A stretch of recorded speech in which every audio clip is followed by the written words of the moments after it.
Bird. It's a daily walk and talk.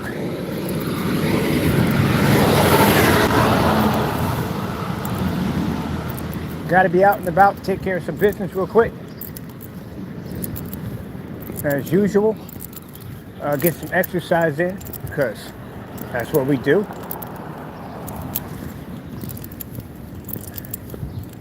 Every day. Every day. It's funny because I try to sit there and say, I'm going to take me a day off and not work out today. But I still work out. Doesn't make a difference. Kind of used to doing it every single day. So that's just how it is. But anyway, this is the daily walk and talk. I got to put show on it. Basically, it's just me getting up and getting out for a walk. Talking about this, talking about that. Try to keep it normal as much as possible and enjoy another day of a blessed walk. Now I started taking this path due to the fact that it has a hill attached to it, and I do like to work out on the hill, so that I do enjoy. I get my workout in. I got extra push-ups in today, and when I come out, I do the hill. And that's how it started. Started all off with a hill. Whew. Man, I literally can feel my ribs from the inside.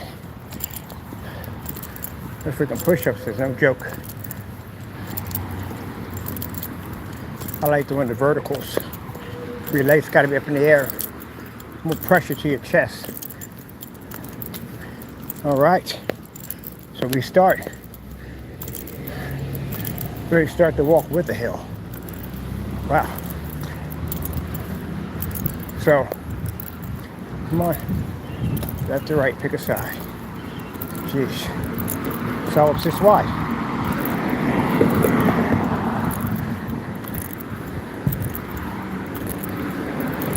So yeah, get up in the morning, get this walk in, and this helps me with my breathing. Also, on top of that, if you look at what I have down in the descriptions, that's the benefits of getting out and walking. That's what you get out of it.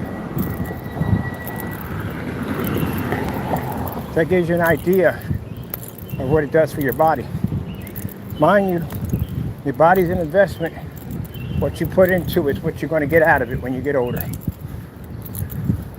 All the jacked up diseases and plagues pop up, especially when you're older. They do pop up. So, only reason why I was able to, that lung disease didn't take me down the way it did, because I was already in shape. I don't smoke, I don't drink, I don't do any drugs of any kind, and I was already in good shape. So when it hit me, my lungs were in good condition. Did quite a lot of damage, but it could have did a whole lot more if I was overweight and if I was a smoker or a drinker. That's one of the things the doctors told me about. So you're lucky, you weren't any of these, but at the end of the day, it would have been a much different case. If I had smoked, if I had drank, or did recreational drugs, or if I was overweight, definitely probably would have killed me. Because I had it pretty bad. Woo! Crossing the street.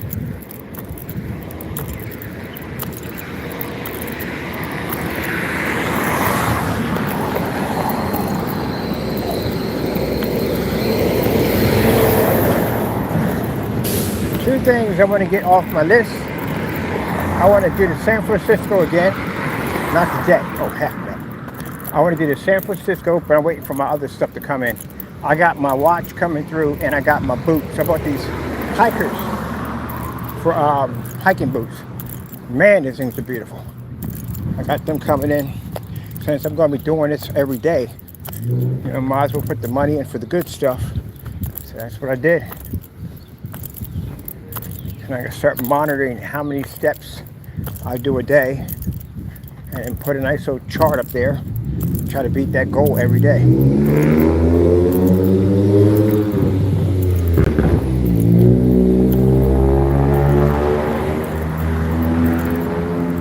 When I try to tell people at the end of the day that you got to learn how to control your emotions, you got to be able to separate them. You have to be able to separate them. Whew.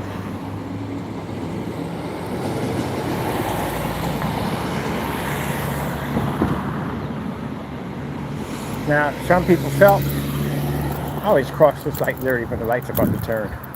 Some people felt that yesterday when me telling somebody that they had to lose weight, that was shaming them. No. If I don't tell them, I bet you other people told them. I guarantee you other people would tell you. Especially family members will tell you in a hot second. They will spare no mercy whatsoever on you. So I'm pretty sure he's been told before. But in their head, they think I'm doing it as a lack of hatred. No, I don't have any hatred towards you. I really don't. You just can't see how people can separate the two. Yeah, that's possible. It's called being mature, to separate the two. Now, if I was being immature, there are a ton of things I literally could have called you in that stream that really would have hurt your feelings. I mean, some pretty bad stuff. I got some jokes for you if I wanted to go out that on that road. But I didn't. Nope. I just said that you need to lose weight. And that's important because, you know, there you go. Because you want to live for a while, don't you? You want to be sitting there in a truck with flashing lights, a bunch of people standing over top of you, but not even a good look on their face like, huh, you can make it out of this. They're more like, woo, it's not going to happen. So, if you took that, what I just told you, what you should be doing as an insult, then guess what? You're already doomed, already from the door. So there's not much I can say anyway. You're already ready for self-destruction. When your time comes, I'm pretty sure I'll probably be the last thing that probably popped in your head. I told you what to do. Oh well. None of my business. Let me push forward.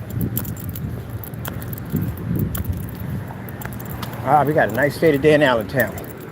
We got, man, if it stays like this all summer, we only got one day, a couple of days that were pretty hot, but if it stays like this all summer, with this nice breeze pushing through, man, that is going to be beautiful. It's like being in air conditioning right now. Got the phone charged enough to get what has to be done today. I do want to pop to the art museum though. But nah, today's not the day for it.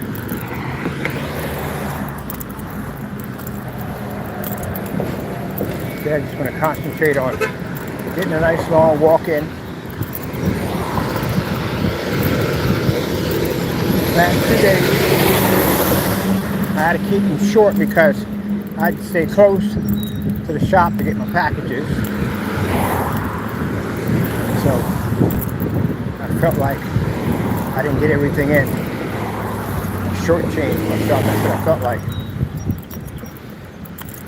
Wow. Bombed right through the light. Didn't even care. Almost smacked that red van over there. Jeez. Weren't we supposed to be crossing over? Yeah, we were, weren't we? That's what happened to you. So welcome to the conversation. Look at you coming down that hill. I'm not going up it.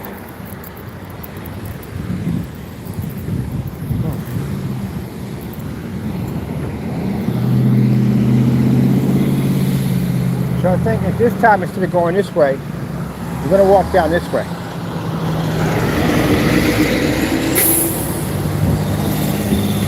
Definitely not walking near the apartment gate, which I'm going to nickname the collapse. That's pretty much what's going to happen. Look, got keys on me. I wonder if I have my keys on me. We got the light, but I'm not taking it. I want to sit here and just chill for a bit. Just talk. And we did this way already. This is the way we went all the way up. Came up on Martha Luther, and we came up. And the hills on that side, you don't really have an option. So you could take the staircase, or you could take the hills. Staircase is a little better way. Much better with the staircase.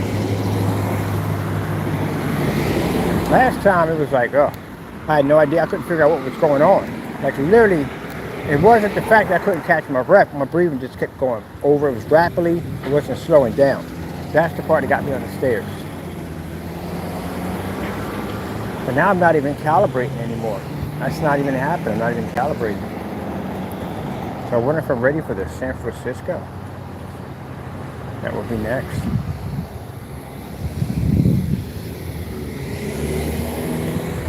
San Francisco. Everybody talks about that hill. They don't call it I call it the San Francisco. Everybody sees that hill. It's literally, it feels like you're literally crawling up the hill. That's what it feels like. That hill is that steep. But man, if I can get that thing back and forth, man, I can conquer any hill down here. That's one of the steepest hills they got. The 21 Academy isn't so bad. But that freaking other hill, wow, my goodness. Cross over and take a look at the pretty bench. That's a beautiful bench. I don't know why they don't have them all through here. We got over there, we got the Gopher Valley over there. Where the snappers are at. They got a white flag out there. I wonder if that white flag is up there to warn people about the holes. Because man, that one hole I found, sheesh. It went down in a nice slope, and there was an opening right there. If you had hit that and moved forward, you'd have snapped your leg clean out. That's a really bad one. I'm curious what kind of gopher laid that one. Good look around, people. All right, it's a beautiful day. Beautiful sculpture. Seems like it's the same sculpture over at the Art Walk. I wonder if it's the same guy.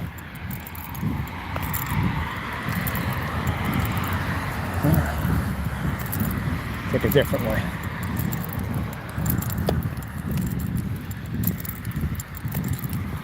Beautiful trees. Reminds me of a National Lampoon Christmas when they went on the woods and literally cut down this huge tree. It was massive. Somehow I was able to shove that thing up into the house and out the window. Still had a raccoon in there waiting for me, or a squirrel. I think it's a squirrel, raccoon. I think it's a squirrel.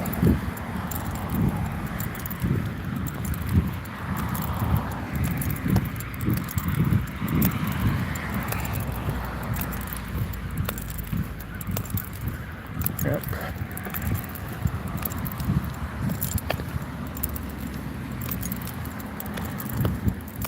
I was looking at the promo demonstration just popped on. I was doing some work and the promo demonstration popped on for the those Google glasses or Apple glasses. And I have to say, that's it? Are you kidding me? I paid $3,500 for that. They were talking about the new updates that came to it. One was about movies. Another one was about surgery. Like you can opt to do. Who the freak doing surgery on those things? Except for if you're a surgeon. And if you are a surgeon, I'm not gonna let you strap on some Google glasses and work on my body. That's not gonna happen. But anyway, the applications that they had for it, it's like applications that you would get for your cell phone or for your computer. The gaming part of it, they were like, well, we have 3D chess, and we have some other game they have. It's more like if you look at the Wii U, it's games like that. You mean to tell me all that power that system has, and the best you could do is a Wii U game? Tic-tac-toe? Virtual tic-tac-toe? Are we kidding me?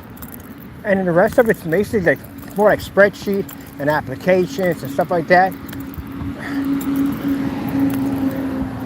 It's a giant Rolodex. It's a VR Rolodex. That's what it is. I knew. And I was sitting there talking to a bunch of my friends about this. And I was telling them, oh, that's nice. I was telling them, I said, oh, I'm going to get the glasses. The gaming on it's got to be insane. Tell me one gaming PC that's an Apple. As a matter of fact, they make jokes about it. They make jokes about people coming into a store and asking for a gaming system and preferring the PC built like an Apple. And you see the people say, get out of my store. Look, those of you Apple users, I have plenty of them. Plenty of my friends are Apple users. Gaming is not your forte. It just isn't.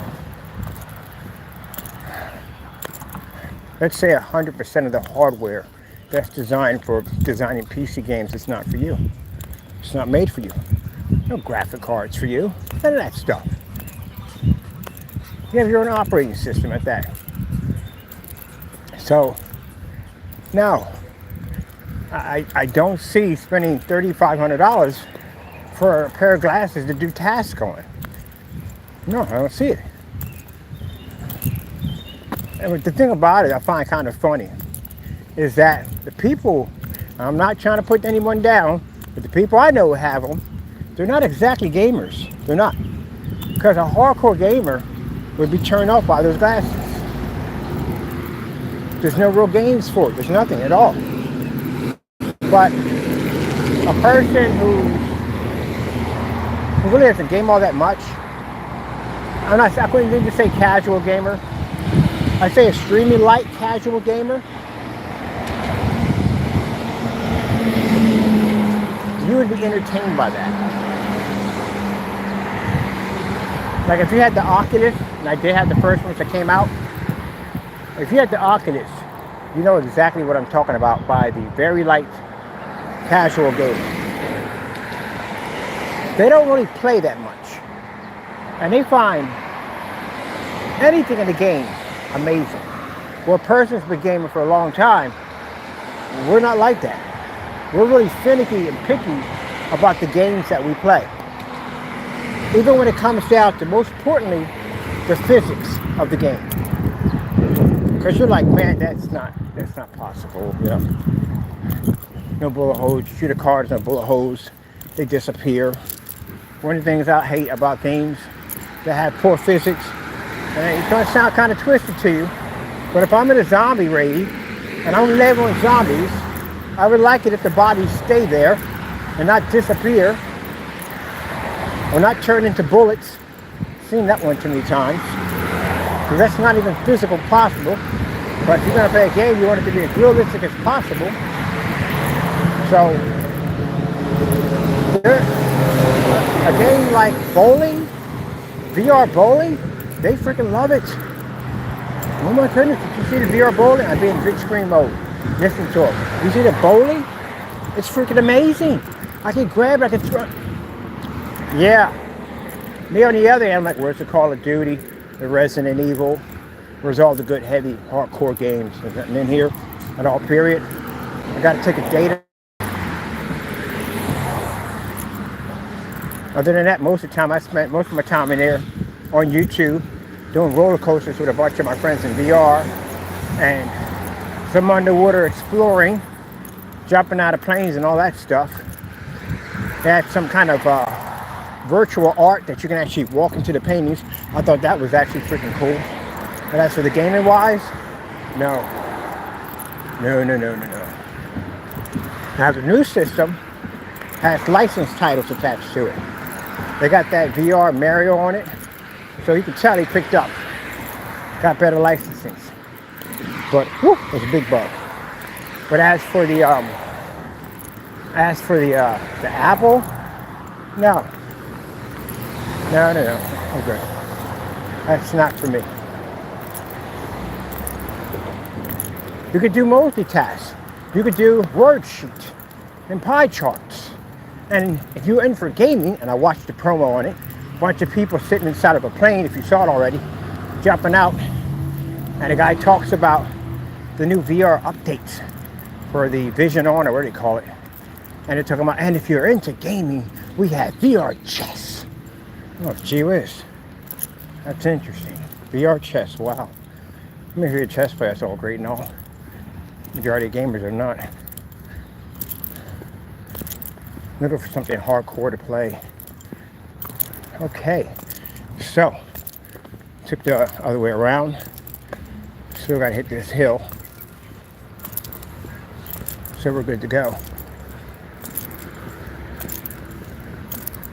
Took a different way this time, more longer, more of a distance.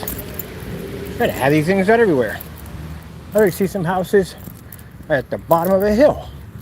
Potential car accident, go right to their house. They literally should have those front of those houses like that. Oh shoot. See? All the while to work out. All the while to go work out. It's a hearse right there. And having a service in there. Someone passed away today. Oh, you have to see the funeral cards, the funerals. Oh, it's a sad thing.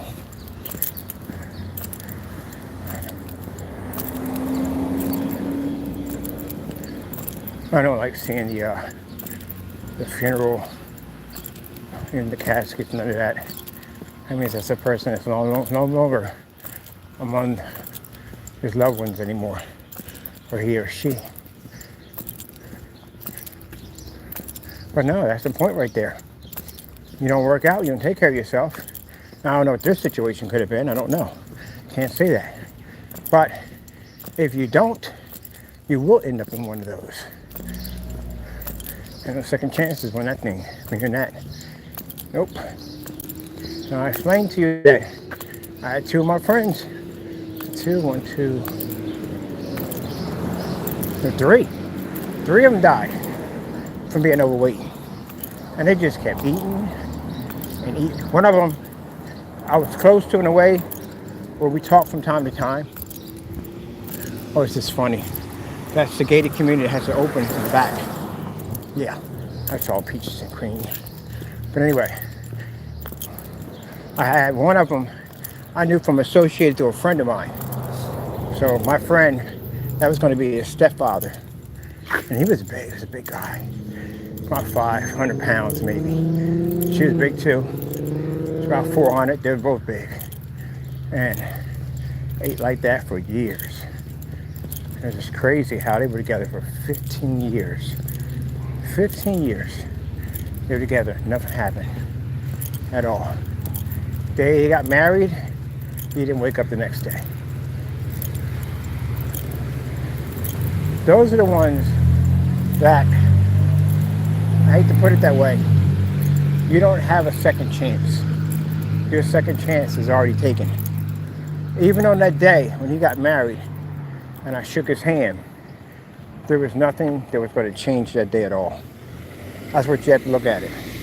Oh, he could have worked out, whatever, didn't make a difference. Nothing was going to change that day. It was going to happen regardless. You got to think about that.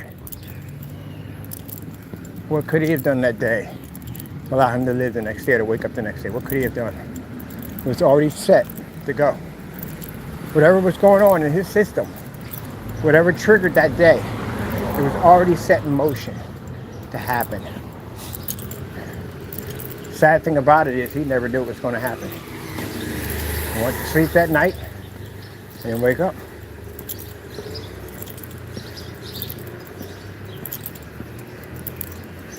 I mean, I can tell people in the day, you don't have to wake up the next day, you really don't. And the other one, got up in the morning, wife, kids, went to work, walked into the dealership, had a heart attack. He was dead before he hit the floor. There's no way to save him. So there was no chances for him either. I mean, yeah, they could have lost the weight, could have went on a diet, could have took care of themselves, and that would have been avoided. But they didn't, so it just happened. Now, the last one was a female, and she had the opportunity. Opportunity was there. She didn't take it. So it took her. She had a second chance. Went out to a trip, I'll tell you where, and a wave came in, struck her in her spine. Her spine snapped. That's not enough to make your spine snap. But when your bones are deteriorating because you're sick on the inside, that's a wake-up call. She survived that. Comes back to the States and she got a second chance. Spent time with the doctors and put her on a strict diet. got a chance to see a dietitian. First, you had to go through that whole process of getting that spine repaired first. So that had to go first, get that taken care of. And the next stage was, once they got it from there, we're going to get you on a strict diet, get you with a dietitian, and put you on this diet to help you lose this weight. I'll never forget, I came down with my buddy, that was his wife, and we sat in the car, and she read through the diet she had to be on. Laughed about it. Very serious note, telling her she had to go on the strict diet right away. Doctor told her she was gonna die. Well, you know, people hear that all the time. Don't take it seriously. So you can keep on evading life. You can get away with it. We're good.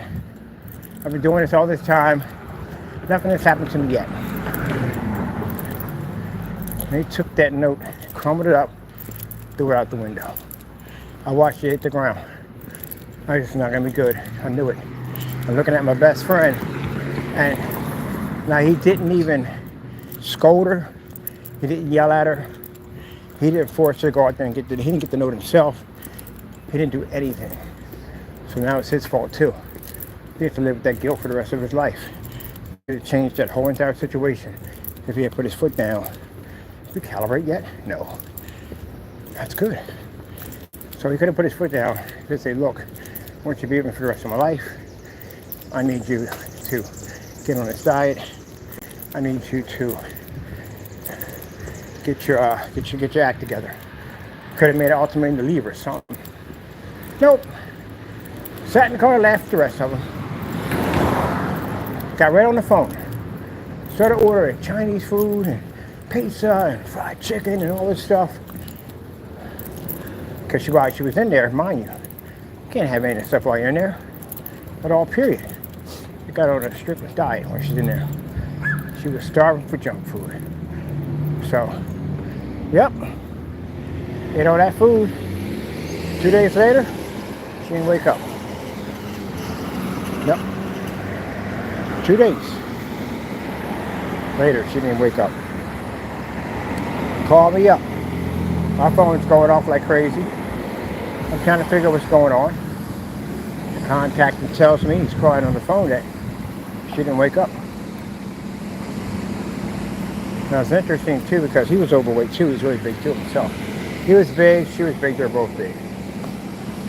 So most people in a situation like that would pretty much go into deep depression and they end up the same way. Nope, that's what it took for him to lose his weight. Oh, so adorable, look. I love your dog. You're so cute. Look at you. Wow. Had a nice little, she had her hair dyed a little bit in the front. But anyway, yeah, he got his act together. Because I remember him when he was thin. I never met his wife at the time, but I knew him for a long time. I knew him for a couple of years, 10 years. And really never met his wife, but it was just me and him. We worked on some business together, that's basically about it. But he was thin. And all of a sudden, he just, boom, you know, it got heavy. And he went from being a thin man to a heavy man, to using inhalers, from using inhalers to walking on a cane. He literally couldn't walk. I mean, we went to South Street. And South Street's a bit of, it's not a walk, but it's, we're gonna come back here and sit down and go get something to eat. It's a, we're already downtown already. I already hadn't had a calibrate jack in a few minutes. He walked over down here with no calibrating at all, period, so that's good. That means my lungs are functioning air back and forth real fast, so that's good. But anyway, because usually I gotta slow down, get that, breathe in, I don't have to do it anymore. But anyway, we had to do 5 blocks to get to Atomic Comics. This is where we buy our comic books from. And he couldn't walk 5 blocks. He had to go back to the car and sit down. 5 blocks, that's all it was. He couldn't do it. And he was younger than me. And he couldn't do it. I was like, man, you gotta get that together, man. If you don't, It's going to end up killing you. So yeah, I know I'm working on it. We go out to whatchamacallit, we go over to, I had to go to Walmart, pick up dogs for food for my pit bulls. And I remember seeing them just having stacks and stacks of these microwave pudding cups underneath his chin. 15 of them, just stacking them up. Me and my wife love to eat these. And I just sat there and just looked. Like, okay, I'll just leave it be. And then when she passed away, guy lost that weight, went to a dietitian, and got into lifting, and you wouldn't even recognize it if you saw him. Built like a tank. But that's what he did with that pain. Took all that pain and he pushed it and did something positive with it. He could have drank himself to death. He could have kept on eating. He could have died. Anything could happen. That's what he did with it. Never married. Never got involved in anything. He stayed to himself. And that's what it took to get him to live. And a sad thing for it to happen, but you know. All right, people, I can see we're downtown already. Yep. So I'm gonna walk up to my store, get some junk food, because I like my junk food. And I love how people say, how in the freak do you eat junk food? I love junk food. I do, I'm never giving that stuff up. What are you gonna do? Be like a rabbit for the rest of my life? Somebody can pick it up. Man, he just stopped the car and just started honking friendly. I told you every time I come out, I witness something crazy. Every time.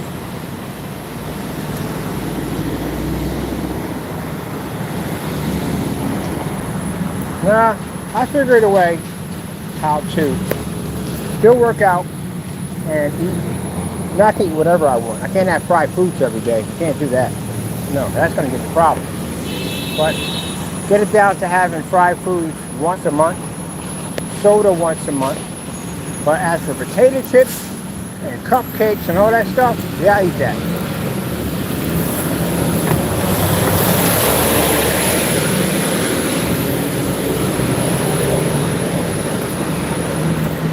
I got some half saying, well, that's not healthy.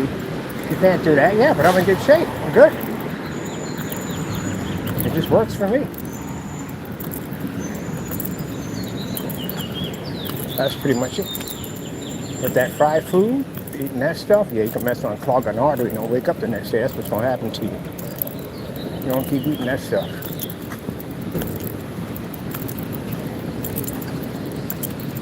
And then the old recreational drugs, bad, extremely bad. Let me put it this way. I got friends of mine, got Jamaicans in my family. They've been smoking it for years. Years and years. Everybody got their own debate on what they think it is. Well, this, that, and the other. But keep in mind, if you're high to the point where you basically are not aware of your surroundings, you're in danger. You know that, right?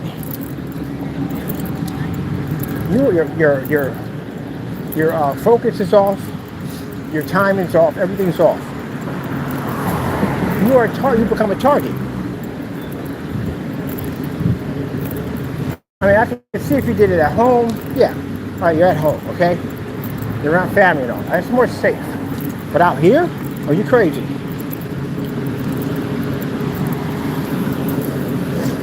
But I said each its own, because I got Jamaicans in my family. The stuff they smoke is way beyond what the normal stuff that most people smoke.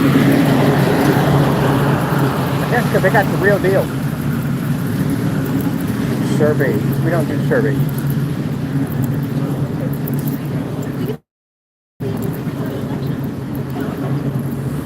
Updated voter registrations in Pennsylvania. I don't vote. You don't? Okay. Thanks. Nope. We don't vote. I told you my theory on politics. Nothing changes. Same crap day in and day out.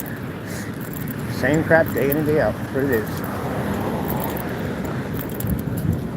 Because we don't like Trump. I don't like either one. I don't like Trump or Biden. I like none of them. It's the same crap day in and day out. When it gets down to the bottom line, it comes down to money and power. That's what it comes down to at the end of the day. And we get neither of it, but they do. So that's how I see it. You got to think about it. You vote for a president, a guy becomes president, makes all these campaign promises, he's going to make your life better, right? He comes out of office. How's his life doing? How's yours doing? Is he having the same problems you're having? No, not by a long shot. He's got all the perks, the benefits, everything. And you voted for him, and you got nothing.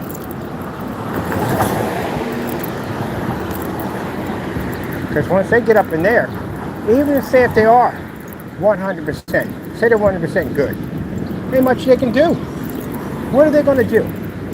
That area, that particular part of the government has been running the same way since the beginning of the first president. It's been that same way. You're talking about old money. You're not changing old money. Never. Never going to change that. And if they do try to come in and try to change, they can't do so much.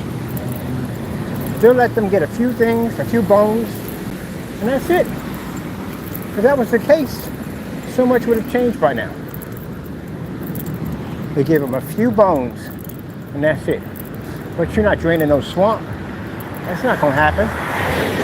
And I know those people got ties and connections that have been going on forever. You're going to disrupt that money? That's not going to happen. Just like when I sat there and told you that Trump wasn't going to go to, now I'm not a big fan of Trump, don't get me wrong, I'm not a big fan of Trump. I don't like him. So I told you that they were not going to send him to jail. No, they're not going to send him to jail. Heck no. Anyone under him, they're going to jail. They're going to federal prison. And they're not sending him to jail. Mind you, Secret Service has to be with him. Even if he's no longer president, Secret Service still follows these guys. Because at the end of the day, these guys have information in their heads that somebody may try to obtain. And that's why they have to have Secret Service on them all the time.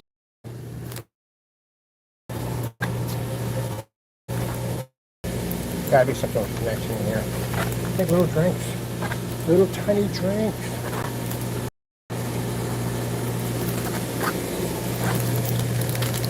Is that cranberry? Sure. That cranberry is that.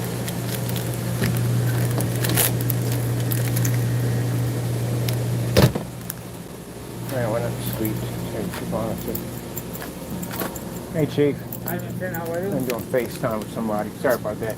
I know it sounds like I'm talking to myself doing FaceTime. Oh, look at that look like. Crazy. I mean, no. You can't have this, you can't have that. That's what's going through my head right now. Oh, we do need some call drops still. That'd be your Chief.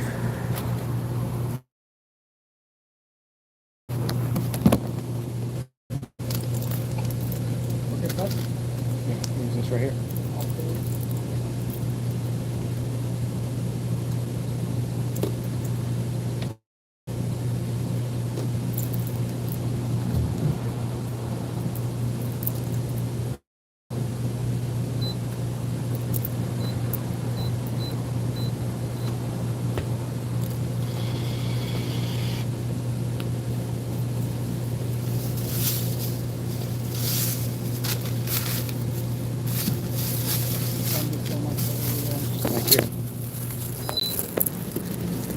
Now, question. Now, I see people saying, oh, but I'm with nobody. But do I think he should have went to jail? Oh, heck yes, he should have went to jail.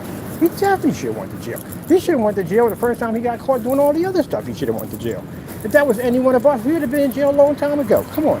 You should have known it was going to happen. He had 10, what was it they had against him? We're not to talk in court about the whole court case. I forgot the name of it. They had 10 of those. 10. Are you kidding me? He had 10 of those warnings. You knew that. You should have saw it coming. So no, that was definitely not going to happen. I was definitely not going to happen. They were definitely going to let that joker get out of that nonsense. It was. He had 10 of them. Any one of us would have went to a courtroom and talked about it. Anything was going to happen, even about the witnesses. Man, police would have been at our house. We'd have been handcuffed. We'd have been thrown in jail. Just like that. And we'd have came to court, and he would have never made it out of the courtroom. But him, he got 10 of them. So I should have told you right there from the door that he was probably going to most likely house arrest. Probation. That's what we're going to do. But they're going to stick him on probably enough probation and enough house arrest where he's not going to be able to do anything with the elections. Remember, that makes you a felon. The minute you're charged, you are a felon. Now, this is part I don't understand. I thought that if you were a felon and you got a criminal record, I thought you couldn't basically go up for president. Because that's what I was told. But he could still run. See, that's what I'm talking about. That's the stuff I'm talking about. You have to put it this way, people. Certain class of people get that favoritism. We don't get it. We don't get it. You have a felon on your record, you're not getting into an apartment. You're not basically, your credit's going to drop. There's a whole lot of stuff going to happen to you. You can't get certain jobs, especially government jobs. You're not getting a government job. Especially with the serious crimes that he has, no, you're definitely not getting no federal jobs. But he can still run? Yeah, whatever. Yep. So that means if you're impeached, you can still run? Does that mean that? If that's the case, Nixon, I wasn't a big fan of Nixon at all, period. It's an old Watergate thing. But he could never come back after that one. Look how fast it took for them to prosecute him on that one.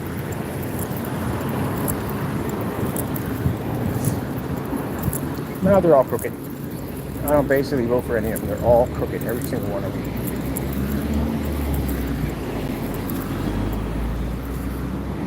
But anyway, enough talk about the politics. Oh, that triggered off because somebody asked me, hey, what are ready for the vote?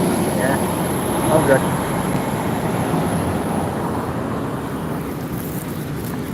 All right, I got my snacks. There's something in there. I know it's disrupting my phone. Like my phone's having a rough time in there.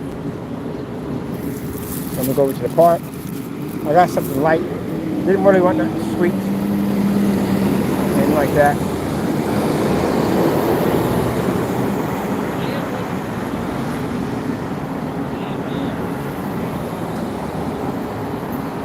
You gotta be careful too. She got an ID badge on her.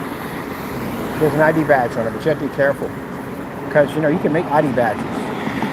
There's equipment you can make your own ID badges. You can laminate them and everything, and they look real. It's kind of hard to get it. It's kind of hard to deal with that, and the reason why is because when you write all the information down, they want all your information. If somebody can steal your identity that fast, that quick. She looks legit, but. You know, she had the tag on. I was looking at her tag and everything. And you got cops moving back and forth here all the time. And you felt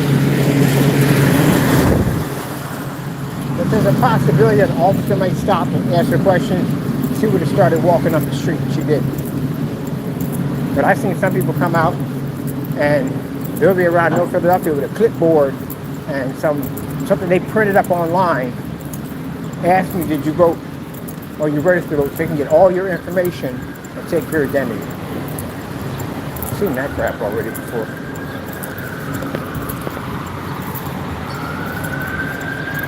You know, kind of cloudy out here. May get some rain, may not. Whoa, see? Every time I'm out here, I always see something crazy. First things first, if the car is turning, why are you still pushing toward the car? Oh.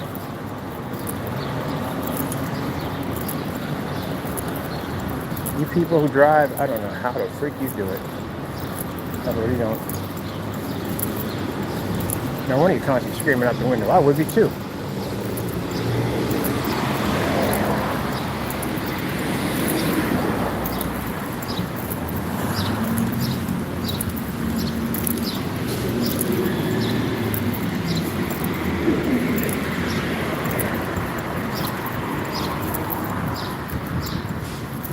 Please don't die. But anyway.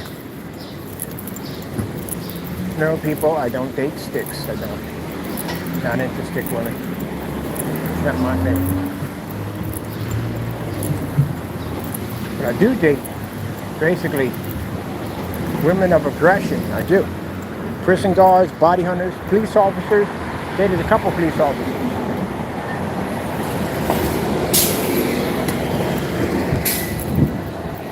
Actually, one of the officers that I was dating, she took an interest in someone. You know who? I'm not going to mention his name. But she's going to take care of it. She definitely was going to take care of it. What's that? Well, that's a nice cut, nice color. I like that. Caught my eye. I swear, look at this. I think of Twizzlers. Twizzlers! Yes. Well, I'm done. I got everything out of my system done. Yesterday, I got all my system good.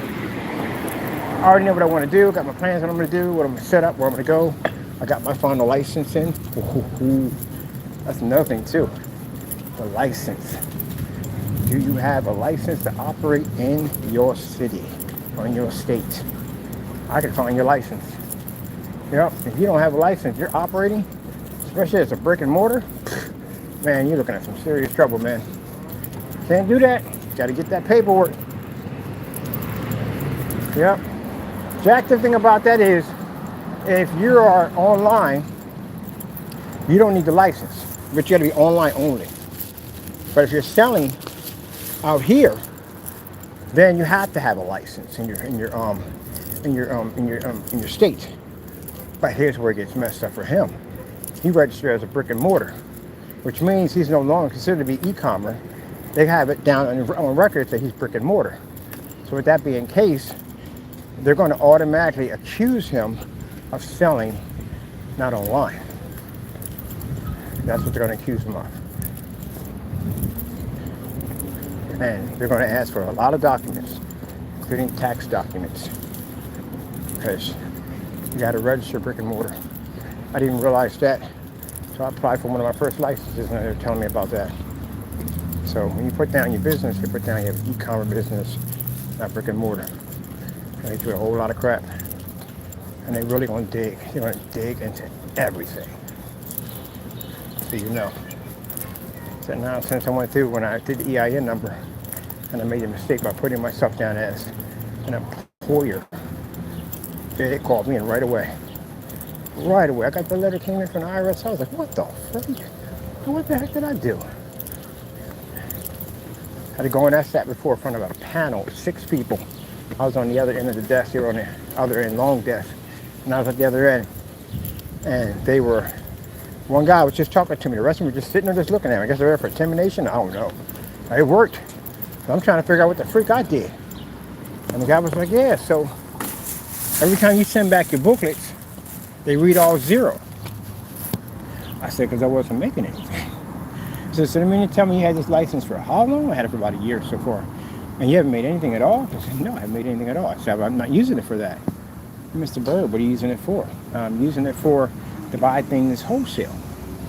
You know, I got a business tax identification ID number, and you have to have an EIN number, so I had to apply for that too to get that tax ID number. So I said, I use it for favors. And the guy turns and says, we're not in a business to do favors. Oh, yes, you are. I know the stuff you guys do. I have a friend of mine, my sister used to work for the IRS, so I know these things. And give me that. But I'm not going to say anything because I ain't trying to get in any trouble with these people. I'm just trying to get out of here and get what I got to get done. Because I came there to get another, actually I didn't come to get another license. Well, actually, technically I did because my license expired. But anyway, my EIN something expired. No, wholesale tax ID license expired. EIN actually sticks with you for a bit. So anyway, actually it sticks with you forever until you actually have to go in and you have to transfer the title of your company over to the EIN, which I had to do with the Black Series Edition. Had to be transferred over from the previous company I had years ago, which I don't remember what it was. And I made that company up so I can go in and basically use the wholesale tax ID license to go and buy whatever I wanted from a store called Petro. It was funny, interesting how all that linked up because a buddy of mine was getting free, he was getting all this crazy equipment, and I'm like, how the heck are you affording to buy all this stuff? And he said, I got this wholesale tax ID license, and once you get this license, you can go to stores, and they'll give you special catalogs, and you can buy whatever you want. And that's how I found out about it. That's how I ended up getting a tax ID license, because I really didn't feel like spending the full amount that everybody else was spending. I wanted to get that wholesale on everything. So, so with that being said, I just got the catalog. It came in. I saw all this. The catalog was thick. It's like this freaking thick of everything you could possibly think of, from appliances for your home, freaking anything. I mean, anything you could think of, it's in that book. They just massive wholesale everything. So I went in and I started ordering some stuff, you know what I mean? And I saved a ton of money. And then my buddy was asking me all these packages to come to my door. Who was Petra? So it's this company I do business with. I get stuff for wholesale. He said, can you give me a car stereo? Because I'm trying to get this car stereo, but I don't really want to spend the money. I know they're going to charge me up. I gave him the booklet. They don't have the real prices in it. Well, actually, when I have the real prices, the other one doesn't. I mean, the ones without doing the real prices in it. And he looked through it. He picked out the one he wanted. I said, okay, so you do roofing, right? He said, I do roofing. I said, well, my ends are up on the roof. I need to have a nice little light tar job done. Put a rubber roof on there for me. He said, sure. So he did the rubber roof, and I got the equipment. I paid for it out of my own pocket. Gave it to him. And that's what I told the IRS what I was doing. So that's when the guy sat there and said, we're not in the business to do favors. But technically, you can't touch me because no money exchanged hands. Only bartering, favors. And that's what I was doing with the book. I know people did plumbing and all that stuff. Instead of them going to the store and spending the money, I can get it wholesale for far cheap. And then on the other hand, they can take their skills, and they already got this stuff laying around. They got pipes and equipment and wire, all that stuff, because that's what they do. Hook me up. And that's what I was doing. And I was getting my house repaired for free, with offering them items that, again, they could get for cheaper that would cost them a lot of money. And that's why I learned how to use it. So when I got there and I told the guy everything, he said, well, you know, why did you have down an employee? How many employees do you have? I said, just me. I said, I put myself down as an employee. He said, no, you made a mistake. I said, you know, that's an honest mistake. People do it all the time. They count themselves. You know, okay, that's based about it, Mr. Bird. That's all we need to know. I said, I'm good. He said, you're good. No problem. I said, I need to get another license. So I was already there being prosecuted for one thing, and I came in and I got the license, and I said, where do I go to get this from? I can't find it on the downstairs menu. He says, oh, they moved it to the 4th floor. So I went to the 4th floor and got another one. Yep.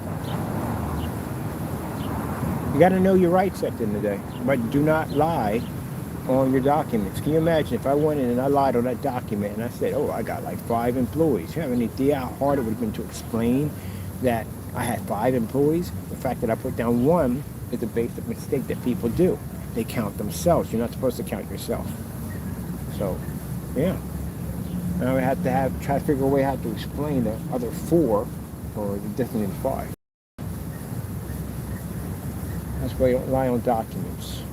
Rely on documents to try to, and again, like I said, if he was trying to do that for the better of his company, he would have been honest and upfront. He would have been honest and upfront. Who freaking basically is planning to, you want to run a business 100% and you're lying on government documents left and right. He was getting an LLC because we had one. I told you, they do everything because of us. But they don't do it correctly. They always cut corners, and cut corners get you in a lot of trouble. He got the LLC because my company had an LLC. That's why he got it.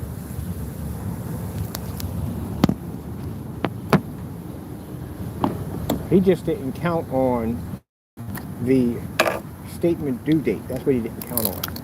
And that's a requirement in California. I don't know why, but it is. You guys are in jail for a bit. I don't know why that's a requirement, but it is a requirement in California that they have to fill out some statement due date document. Yeah. And it's like Doritos. So we got some Lay's plastic chips. We got small bags. We literally have to start making smaller drinks to do it. Make everything pint size, smaller, tiny drinks. I think 8 ounces. I think 12 ounces. I think I can drink 12 ounces. I'm going to drink 6 of this here, and another 6 back there.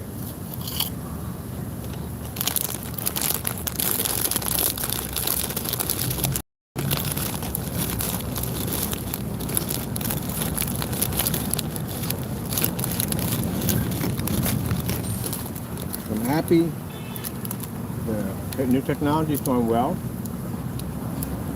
You know, I don't share everything. I like to wait until people run their mouths.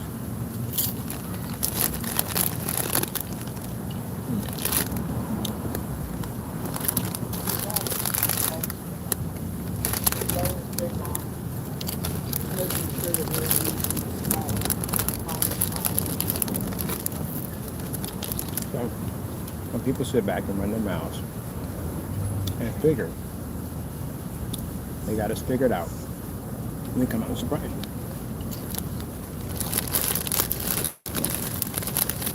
There's literally no great swing today against that swing. It'll turn its hand.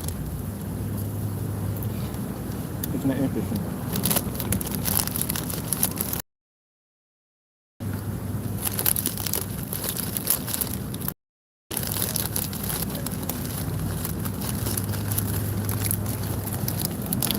Certified can't overpower it. That sounds like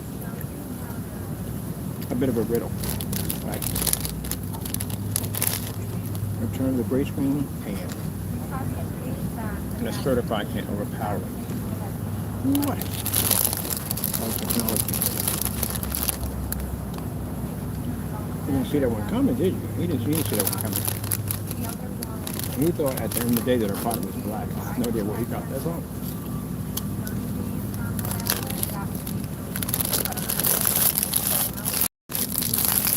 So, curiosity.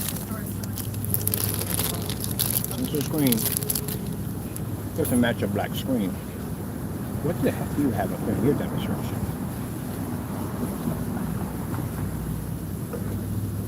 I'm going to have to go back today and take a look at your demonstration again, unless you removed it. But I'm going to go back and take a look at it.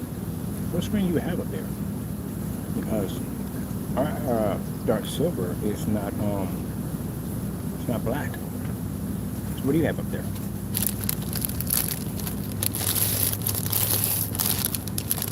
And yet there's another video. We're going to make a copy of it before it goes missing.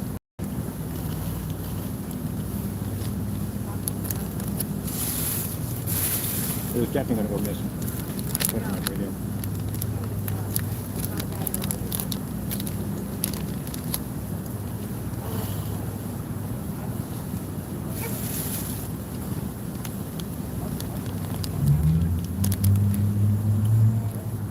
I was looking at why it's in the dark. And literally, the whole environment was dark. It was right up on top of the screen. In every video, they literally have the camera sitting right on top of the screen. What is the purpose of that?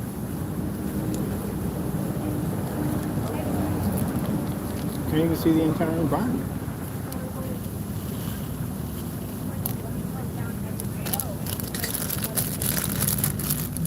So, I don't know. I'm going to sit down. I need my peace of mind.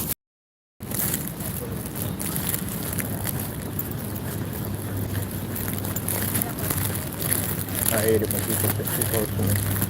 There are days where I can be around crowds of people and I'm good with it. And there are other days where I just don't want to be bothered with.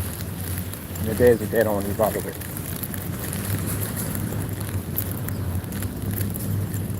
That's how I feel today.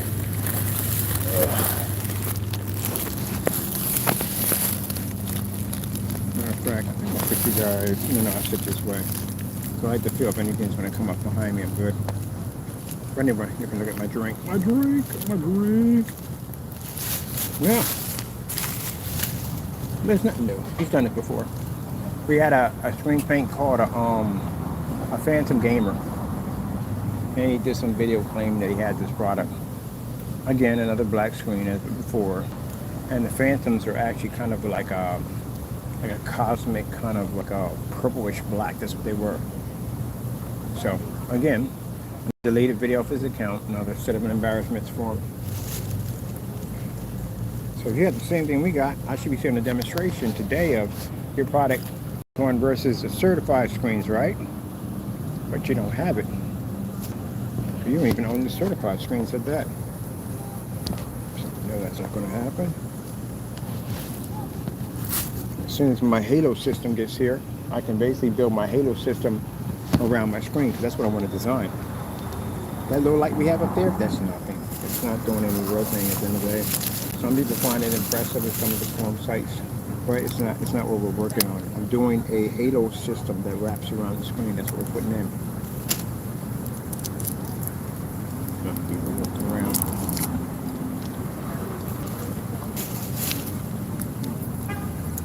Cute.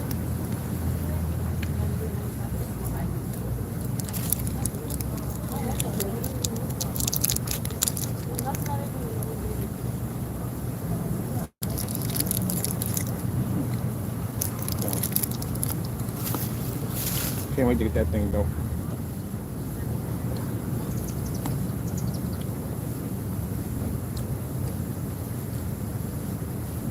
I know took that battery on the fly away like,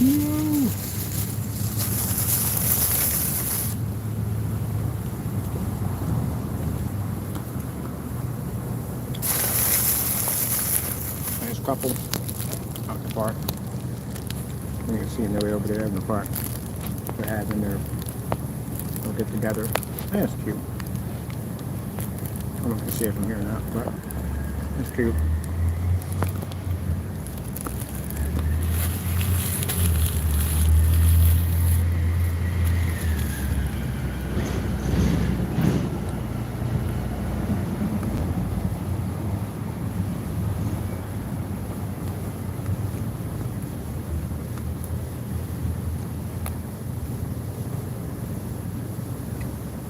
It's interesting because when I see couples out there like that together, it's beautiful. I never hate on it. It's a beautiful thing. But do I want to be in that situation? Oh, heck no. No, I'm good. I'm good.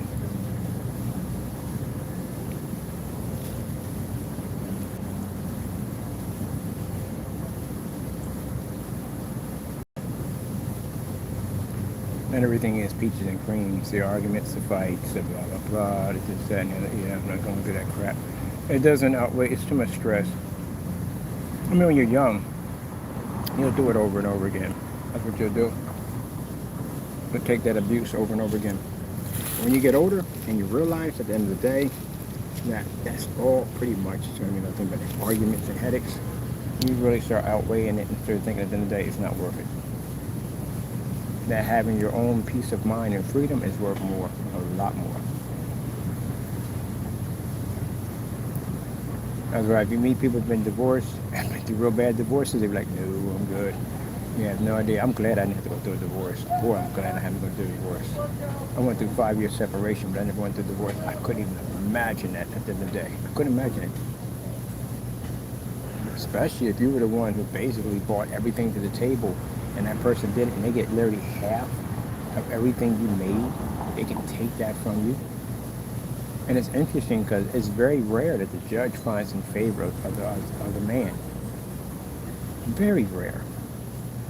You end up working, building, you pay for the, most likely you're the home. Most likely. It's rare that it's supposed to be half and half. Mostly the man is going to basically pay for most of this. And you're not going to end up with that home. You're not. You're going to end up in a small apartment somewhere. She's going to get the home. Custody battles, very rare that a man gets custody battles. It's extremely rare. You're going to end up paying money out, and she's going to end up with some guy in your house that you paid for, you worked on, you built, you put upgrades to it. That's what's going to happen. That's what makes people bitter when they come out of divorce. That's why they don't trust anybody else ever again. And some people just keep taking the abuse. Don't never learn. But think about that. When y'all were together, you built that house, and you basically did all the repairs, you did this, that, and unless she's handy, she works with her hands, she's good, and you're not. That's a different story, but most likely you did all the work. And you end up someplace else, and they get the house. Yep. I'm glad I never went through that. There's no way. Prenup. Anytime prenup. I'm never, ever. If I ever decide, it will never happen to get married. But if I ever decided to go down the route, which will never happen, prenup, right from the door. And I think within a prenup that if you have kids by that person within that contract, you are entitled. You have to take care of the kids. You have to. That definitely should be a part of it. But if you don't have any kids, then no. Why should that person be entitled to everything you worked for and you built? And then some of these stars, man, when they go through divorce, good gracious, like really? Person's getting like something like $30 million out of that. That's crazy. Nope, I'm good.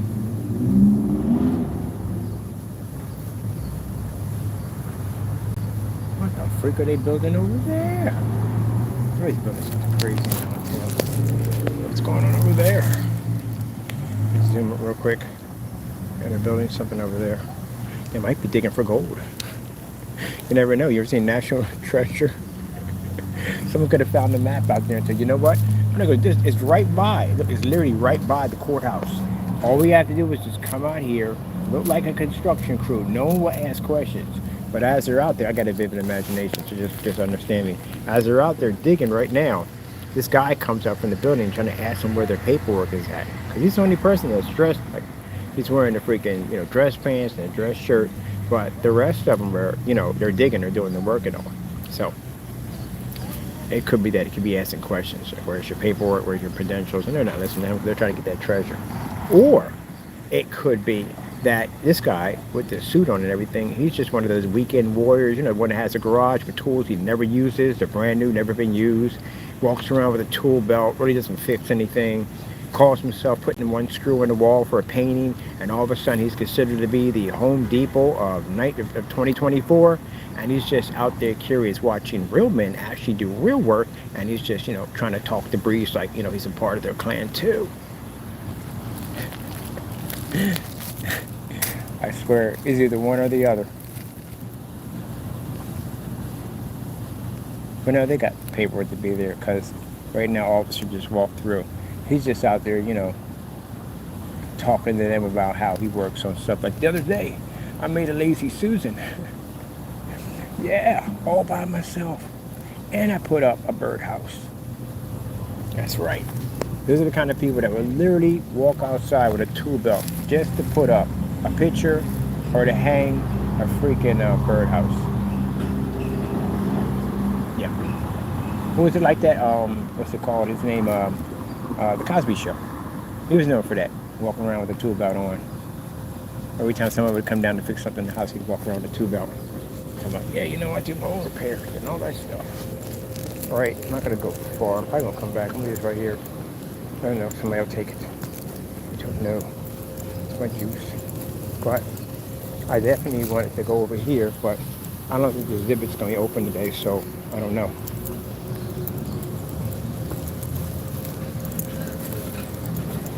Yeah, I don't care. Oh, look at the fountain. I wish they pushed it all the way up.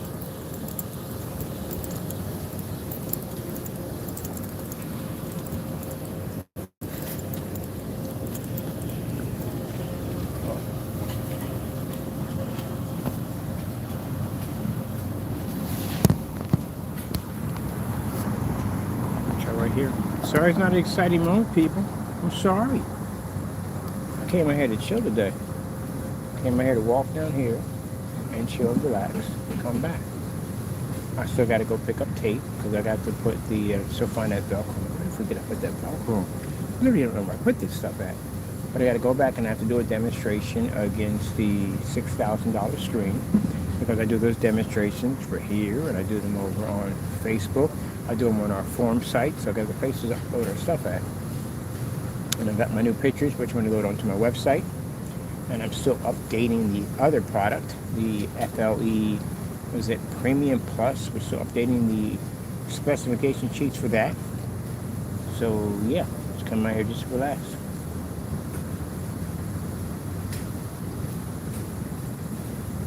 Probably most likely go to my bench.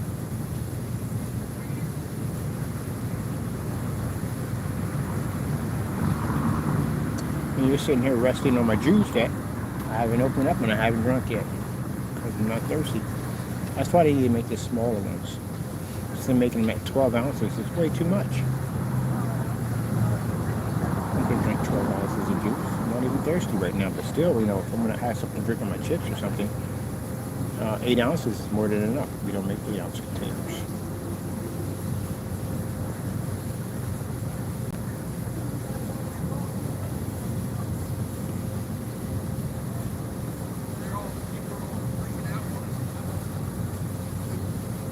Oh, he must be an informant. Where's freaking is their truck? So basically, he must be an informant or an inspector that comes over to make sure everything's being done right. Man, if you've been there that long, and I'm doing working at the same time, I'm not trying to be brutal here, but somebody's coming over that gate. Because I'm trying to work, and you're in my face, something like this, that, and the other. Yeah, someone's coming over the gate. I can't stand people at the end of the day that if you know you're a boss at the end of the day, you don't need to basically push your authority around like that. You really don't.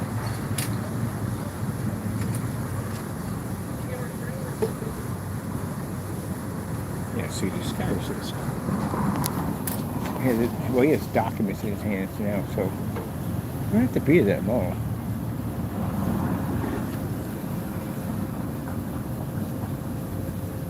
I had a boss like that. I literally had a boss like that. It was nasty like that.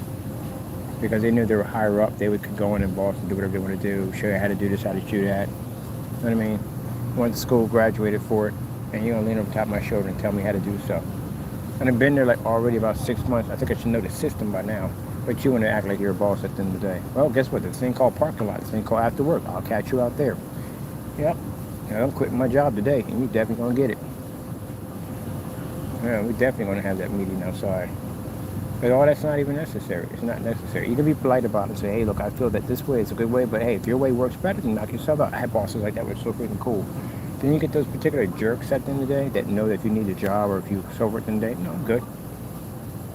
I came in, that was my last straw that day, boy. Trying to lean up my shoulder, try to talk me down like I was stupid in front of the ladies. It's okay, it's a deal. I'm quitting. You get off from work, there's a parking lot outside, I'll meet you out there. Call the cops. Where I got you the next day. I know where you work at. I'll see you out there again. We're going to have this conversation. And that's what we did. We had that conversation. He got his butt kicked. Next time you learn a valuable lesson. Learn to treat people with respect. And people want to meet you out in the parking lot to kick your behind. There's a way to talk to people. You don't have to talk to people at the end of the day like they're dogs. And we all had jobs like that where the supervisor takes it too far and just wants to basically just strut his authority because he's a little higher up on the ladder. You ever seen Office Space? That boss was a jerk. He was a total, complete jerk. All right, people. We are going to walk around and get some exercise because I got to burn off what I just ate. Way too much. In front of me. We got to burn off what we just ate. I know it's just a bag of chips, that's all, but still, you know what I mean? I don't want anything accumulating. What did I eat last night? Pretty much, I have no idea what I ate last night. What the freak did I eat last night? Oh, yeah, something really jacked up. So last night, I told you I got weird appetites, very weird appetites. Last night I had a can of chili and some crackers with some orange juice. God, a weird way of eating, I do. And one time I had freaking juice. What was it? Milkshake, another milkshake, with Nestle's milkshake, and I had Doritos and orange juice all together. I don't throw up, I get sick. It's rare I get sick and I throw up. Really rare. And I still haven't drinking this yet. Will we drink it? We don't even know. We don't even know if we're gonna drink it or not. It's right here, look at it. We haven't drinking it yet. It's crazy. Yep, when I go with my friends, we do the walk and all. Someone brag a little bit like, yeah, I go walk here. And I walk there, I go all this walking and everything. And I'm like, okay, cool. And we go finally sit in to go get some meat. Let's go get some meat. And they'll eat the chips last, but they would drink that drink as fast as they can. Like, you're thirsty, what? Like a little. If you're gonna drink it, drink. No, I'm good. You want it?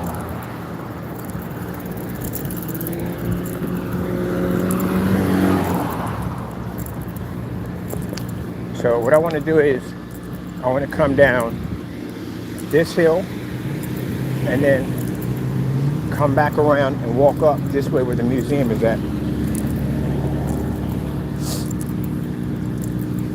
And then we're going to head back to the bench.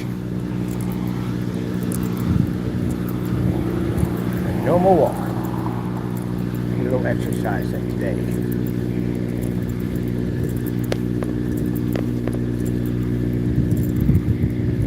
And we're walking past the out-of-town prison. This is what this unit is. We're going past right now.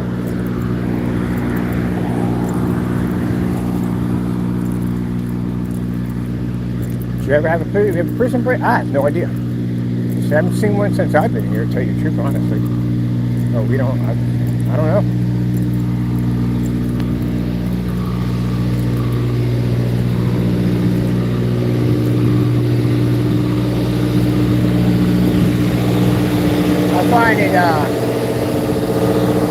I find it interesting that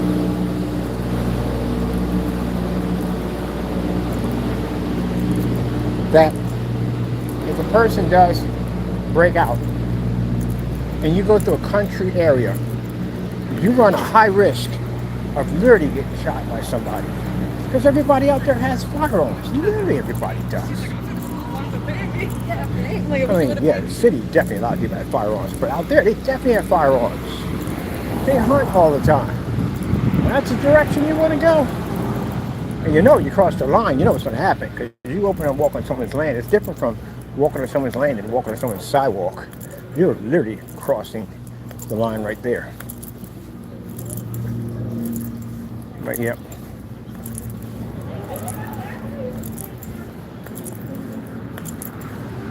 But some people, they go in and, you know, they lock the doors and windows and all that stuff.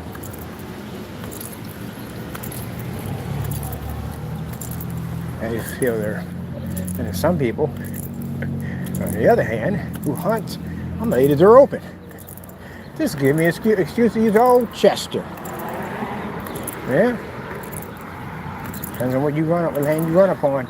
Give me the difference if you're going back or not going back. Now, one of these are up, and this is in North Philadelphia. Yeah, right.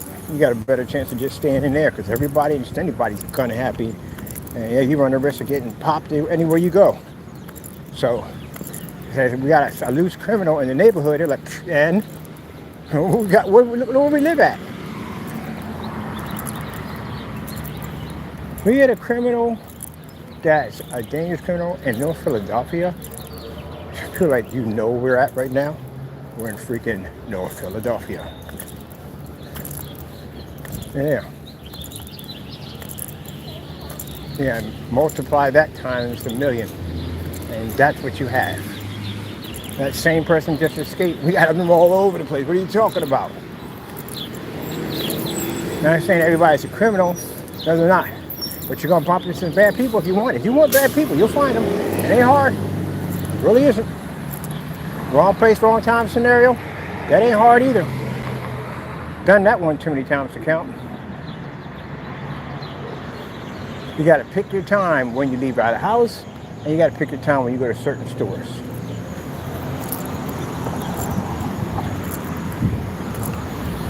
If you look at the Chinese stores that they have, when they serve the food, I told you, those are potential death traps.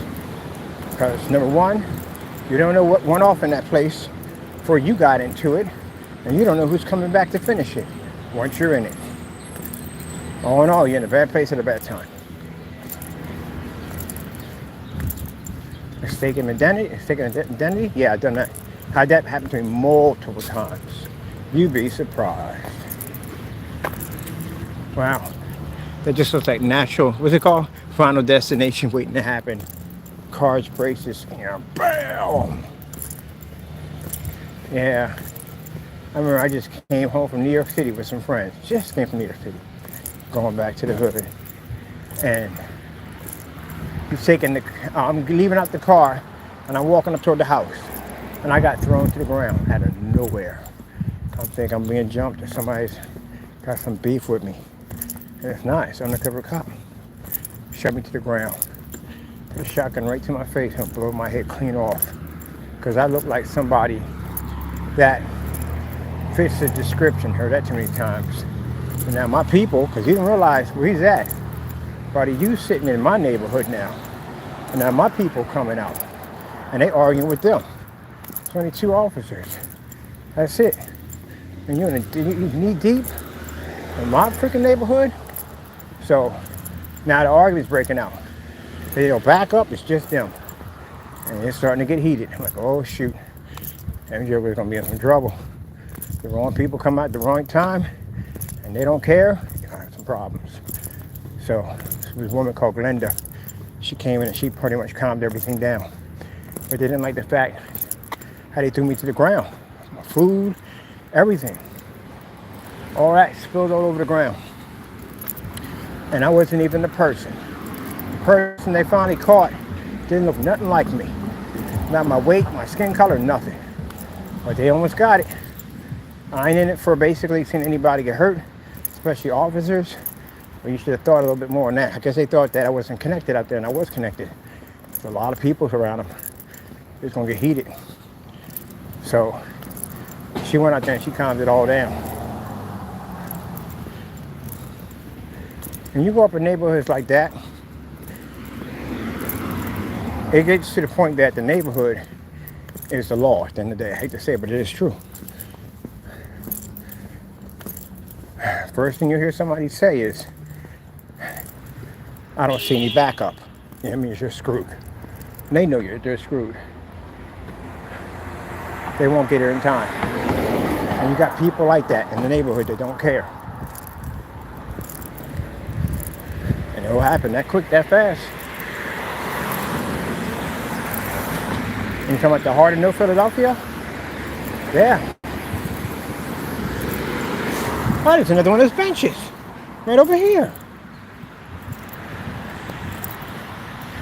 What? I wonder. Are these things scattered all over Allentown? Oh crap, scavenger hunt. I gotta find the rest of these benches. There's one over there in the park. There's one right there. We have to build a map. Find the rest of these benches, put them all together, find a pot of gold, who knows?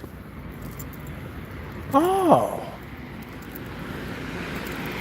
This is a museum. I was looking for this thing.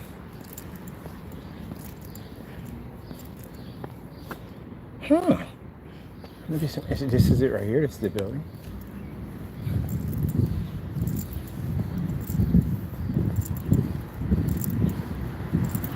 She said it was a museum around here somewhere. And she said it was really, really close. Oh, they got a chuck wagon in there. A chuck wagon. No skateboards, no bicycles, no rollerblades, no scooters. There's a chuck wagon in there. A chuck wagon. Oh, look. Look, it's a chuck wagon. That is awesome. Wow. A chuck wagon. I like history. I love it. Let's see. We have hours of Tuesday. Let's see. There's the hours right there. I have to ask questions. We have to ask questions. I put my juice in my pocket. So that way we don't have any juice out. I didn't know that was right there. There's a chuck wagon in there, people. I love Western movies. Wow. I have to ask how much it costs. All right, we're going through the doors. This is a field trip. Everybody got their permission slips for the field trip? Hi, excuse me, ma'am. Sorry, my voice is so loud. I apologize. What does it cost to see the museum? $10. $10. Okay, just want to check. Is the house over there too a museum? It's only, yes, but it's only open on Saturdays. On Saturday. Okay, just want to know. Okay, thank you so much. You're I very appreciate it. welcome. Do you have any brochures or anything? Yes, we do. There you go. Thank you. I will be back. Thank you. Look, a chuck wagon. Is that awesome? Wow, look at the size of those wheels. Oh, I cannot wait. I love museums. Definitely going to have to go and check that out. That is pretty hot. So yeah, I'm a bit of a museum buff. I like history. Okay, we're going to head back over there. And after that, we're done for our walk for today. chuck wagon. You said the chuck wagon was awesome? Can you imagine traveling across country and that right there? And people sit there and they complain about being in a car. You got air conditioning, and if you don't have air conditioning, it's still better than that. And, you know, you got all the luxuries. You know, you got suspension, because those things had no suspension. Whatever you hit, darn well you was feeling it. Wow. They should have, I wonder if they have something where they have like a trip that you can take, and you can do it just like the Pioneers. That would be pretty cool. I would do that. I want to see what that feels like. I do want to go back and do like something for like the colonial days, like a vacation where you actually have to live that way. I would love that. Of course, we all know that how I would be living in the colonial days, but still want to try it out.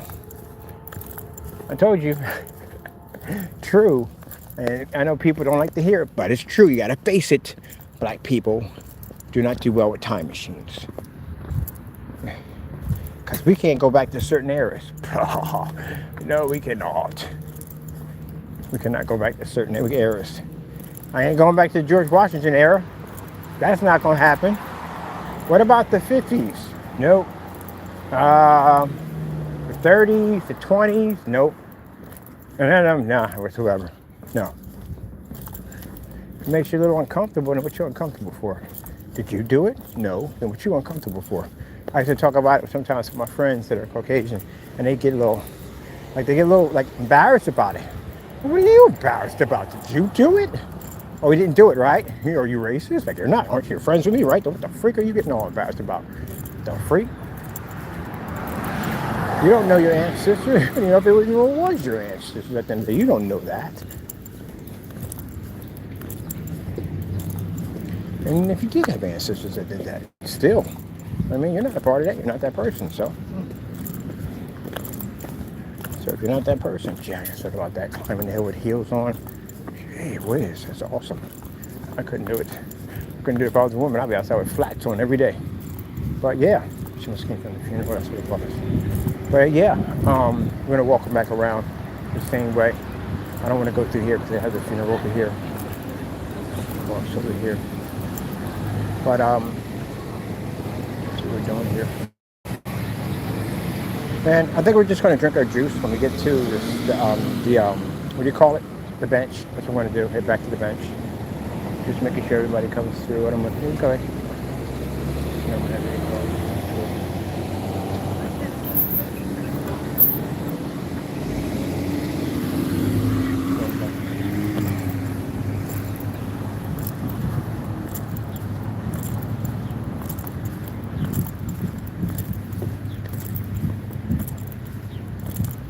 Do gymnastics over there. But yeah, we were talking about that, and a friend of mine started turning his head. What did you turn your head for? Are you racist? No. Okay then. What's the problem? And were you with your ancestors when they did all that stuff? Oh, you weren't? Okay, then what's the problem? Jeez. I'm not bothered about it. Freak you bothered about it. I said when Kramer went out and said the N-word. Hey, man, only apologized about it. He went on camera, he apologized about it. That's the end of it. Leave it be. People want to still bring it up and still slamming with it over and over and over again. I'm a black man. I'm not even upset. I'm upset what he said, yeah. But that's done. He apologized. Move on. It's over and done with. And nothing more to talk about. Still find him funny. He's a good comedian at the end of the day. He apologized for his actions. Why shouldn't he be forgiven? And the same people sitting there casting judgment on him are the same people, I'm pretty sure, have done some dirt and they ask for forgiveness. You want that same thing back, right? Oh, hey then. Michael Richards, that's what it is. Michael Richards.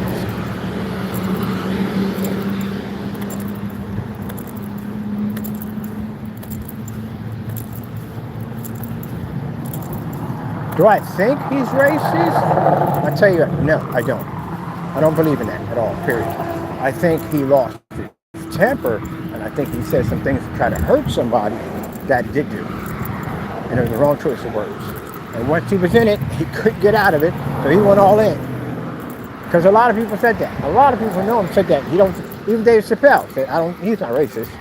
He just lost his temper, and he went in a bad direction, and once he was in, he just went all out. So what are we building over there? We don't even know. Didn't we just walk this already? We're going back, aren't we? We're going back. Yeah. Got a workout in today, people. Got a workout in.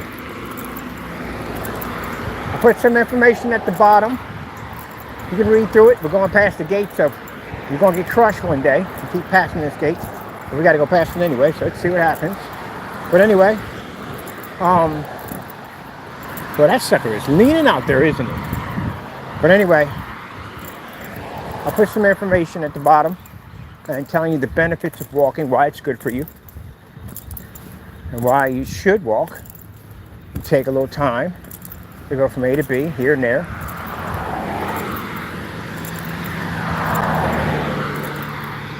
You know, I got a friend of mine, he's in a wheelchair, and he's in better shape than me. He does that whole, what do they call it, the distance with the chair and all that. He lifts weights and all that stuff. In better shape than me.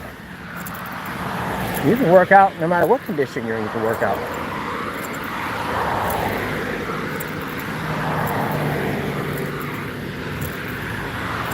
This guy goes for miles pushing that chair.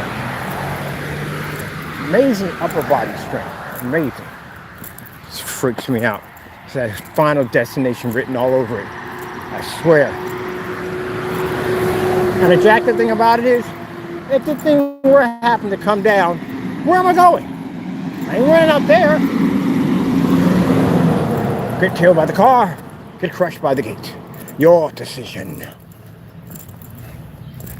Oh wait, this isn't the bad one. That's the bad one coming up. That's the leaner. I'm gonna have to contact these people. Y'all gotta fix this gate.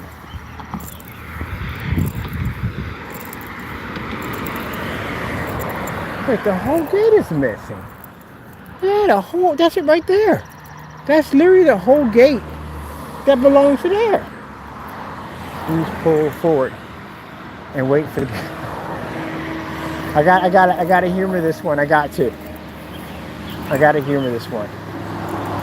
So before we get to the gate, we have to pull, please pull forward and wait for the gate to fully open. Well, I think we've accomplished this one, haven't we? It is definitely fully open. I gotta get a picture of this for Facebook. Mind you, this has been this way for a while.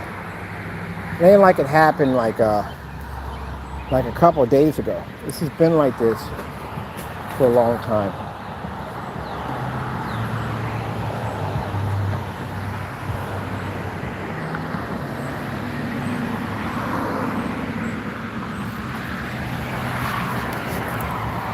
I'm gonna put y'all right here for a minute. I gotta get these pictures.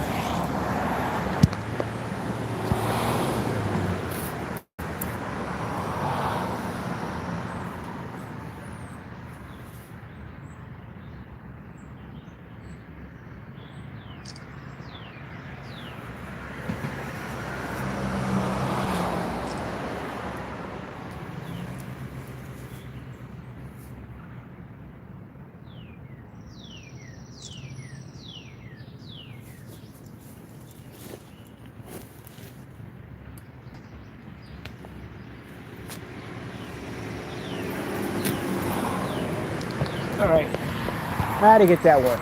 That is gonna be freaking hilarious. Literally, wait for the gate to open. The whole gate is literally missing. Look at the other half. Boy, that's some security for you right there, ain't it? You know, if you live in a gated community, that's the perks of it all. It doesn't have any more perks if it's no longer a gated community because the gate's missing. And then look at this. Look how this sucker is leaning out. I mean, they could have literally came in and they could have put in some heavy coil, some heavy line, and they could have basically anchored it in, pushed it back in. That is a potential lawsuit right there. This thing snaps. And there's nothing there really holding it. That is a potential lawsuit. Look at this half is leaning inward. Yep. That's a lawsuit right there. if the person survives it. We're still a lawsuit.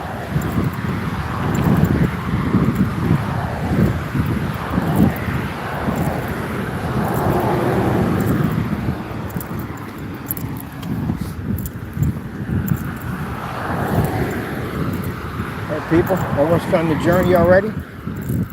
So yeah, we got to get that watch, figure out how many steps we're getting in a day. It's got to be a couple thousand. Easy. We were just over there. Now we're over here.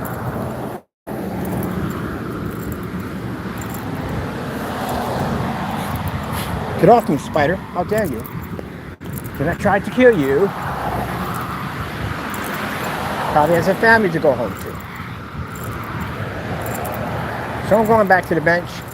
This is where I'm having my drink. Because we can't have it now. Because we're not thirsty. All right, there's the other bench. That's the other bench over there. This benches have got to be throughout this whole area.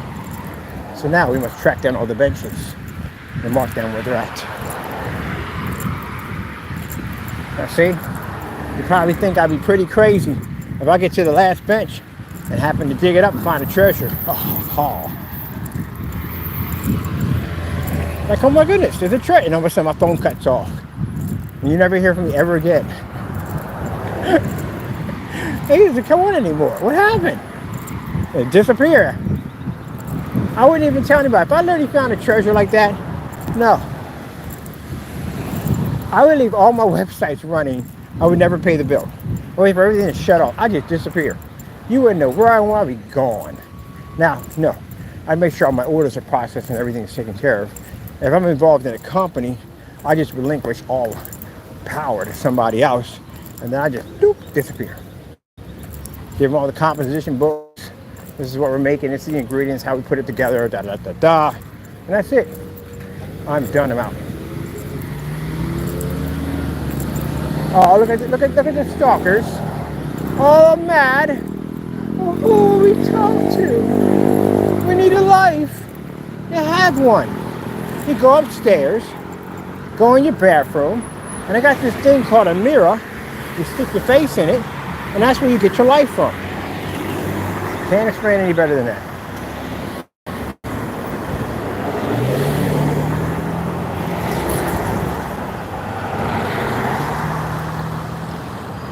I'm like, hello, stranger. Who are you? Ooh, okay.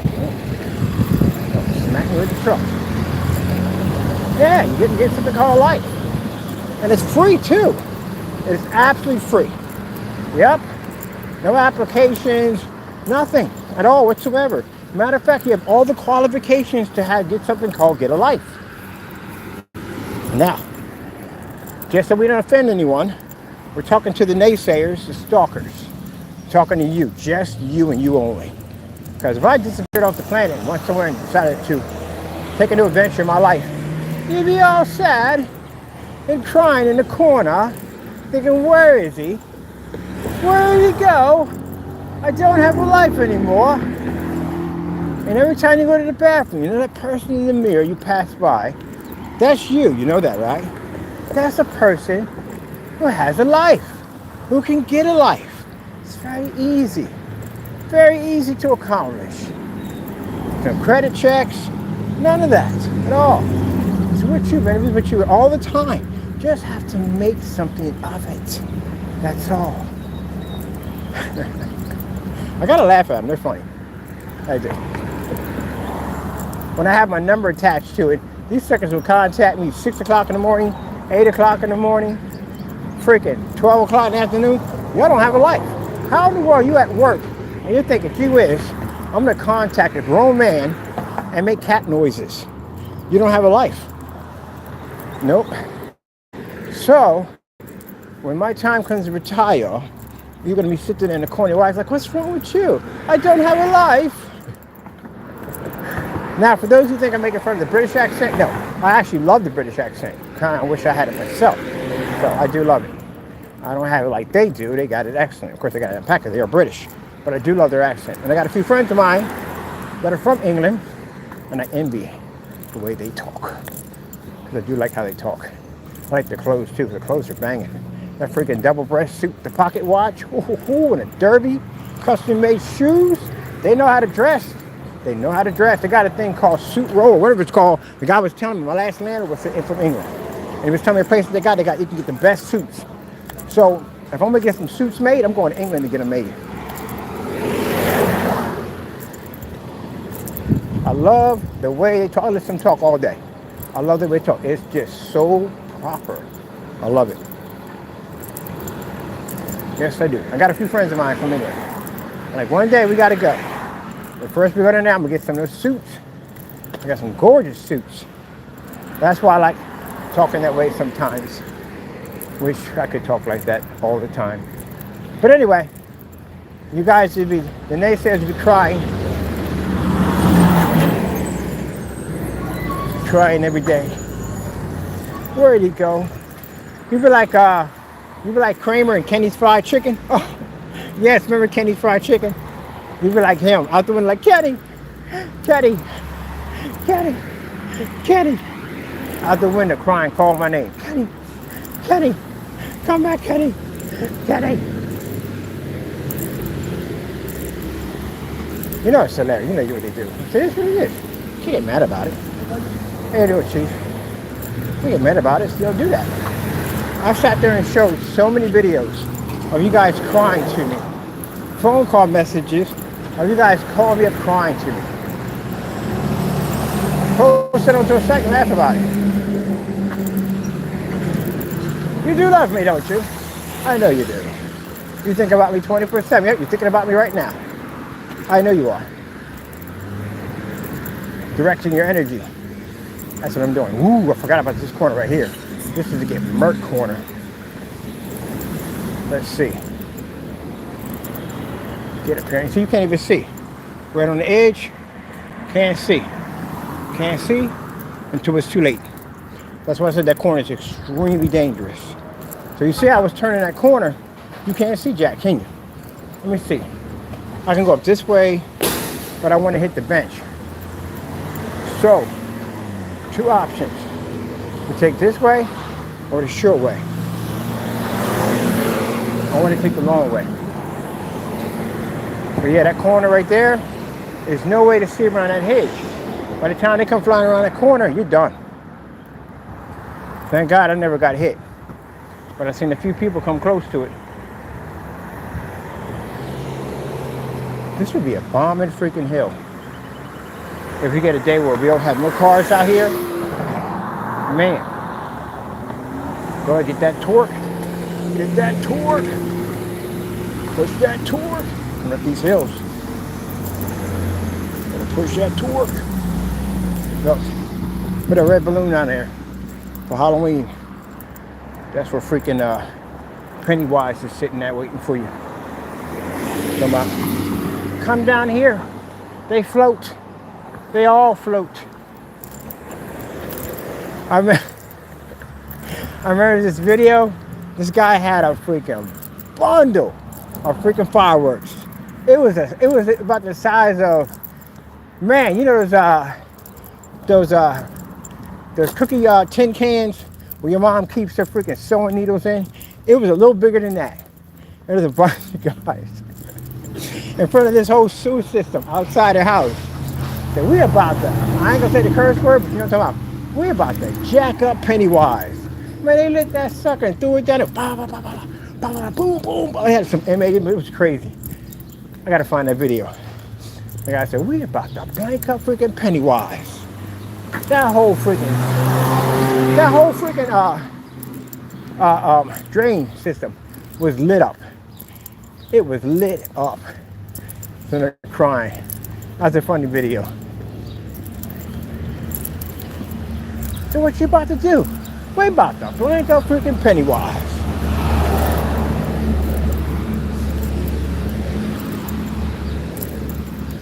Boy, there's a lot of carbon dioxide you pushed out of that section.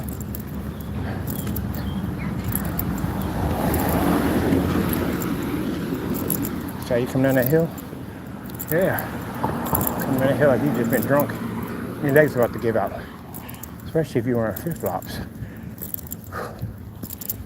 Man, they're still hitting the hill. Yep. No calibrating yet. Ooh, nice.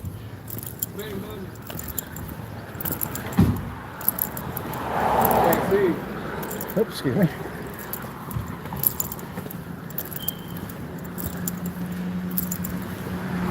Oh ho ho.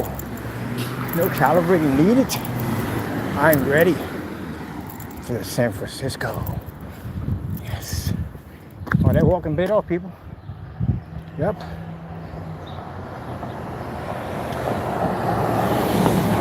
I feel the difference. All that walking paid off.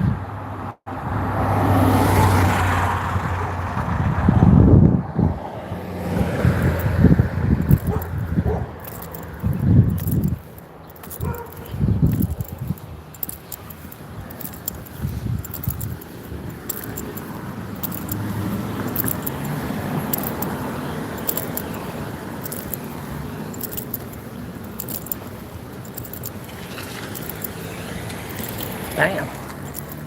Nothing. No calibrating, nothing. Oh yeah. I'm not only gonna get to San Francisco over and over again, but I'm gonna get that sucker with a heavy pack on too.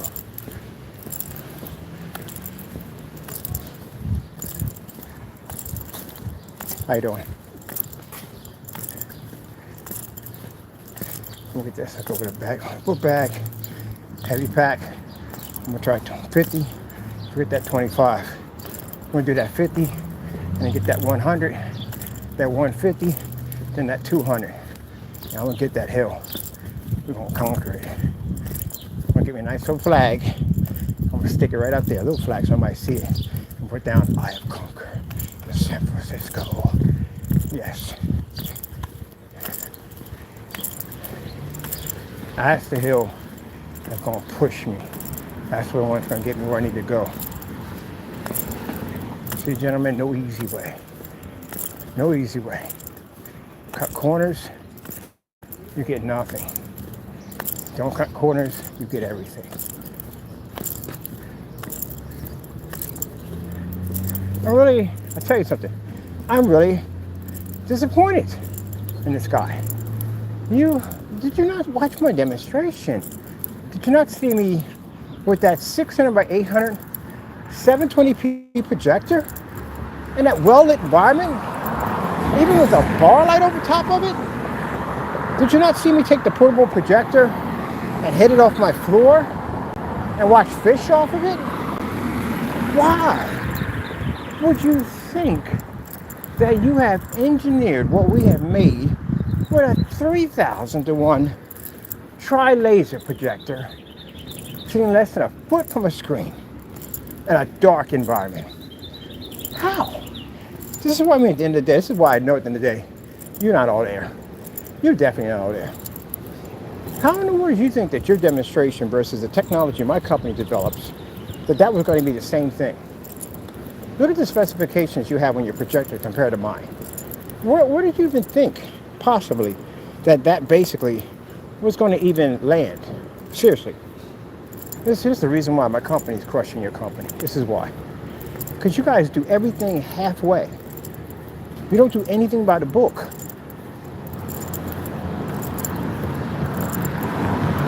I still can't get over that.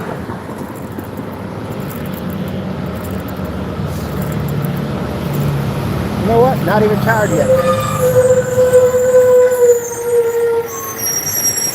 Thank God those brakes work.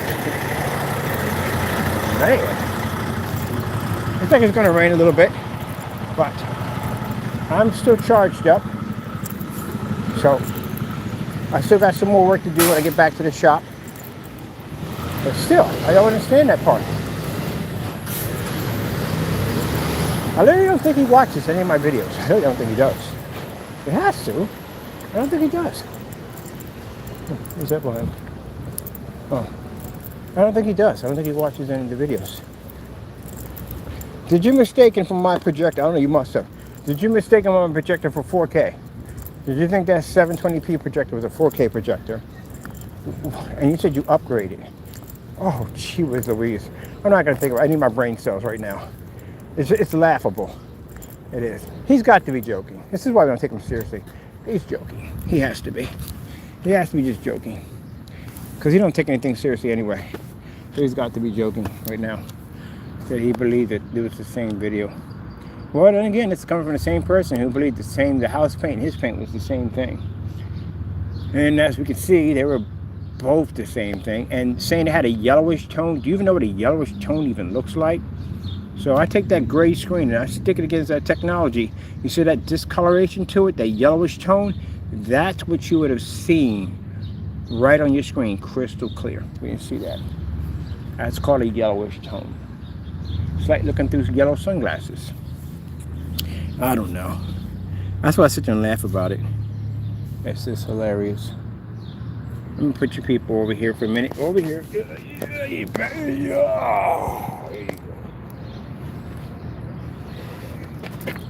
Yeah. That was an interesting walk. It's still not even Thursday. I'm going to just drink like, you want to drink this? I don't know. Yeah, definitely going to get to San Francisco now. I'm going to get myself a little tiny flag. So every time I go past it, I say Concord. Put my name down there. Kenneth has conquered this road. You can't do it one time. One time it's not conquering. That was the case that I got it the first time I did it. So, no. One time it's not conquering. I got to bring my phone up because I don't want people to think I'm talking to myself. I was sitting on the bench. I got you guys sitting over there and I'm having this conversation with you.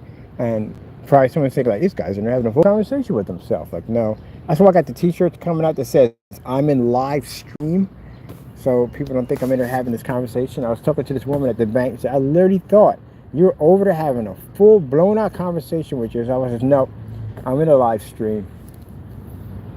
So I have to get that on a shirt. Because then people now are like, yeah, there's a guy walking around, you know what I mean, with these khakis and freaking sneakers on. And his military style hat. And he's just in there talking to himself.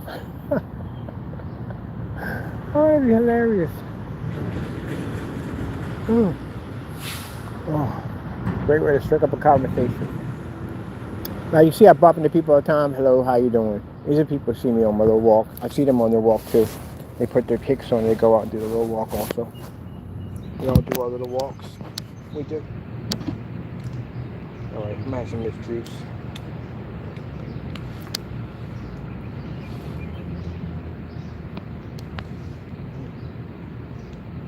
They still should make them like 8 ounces though.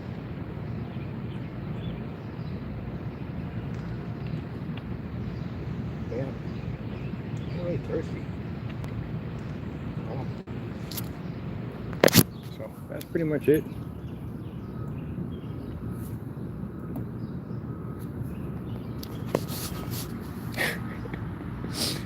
I'm gonna tell you something. If your urine is this dark, you've got problems. Yes.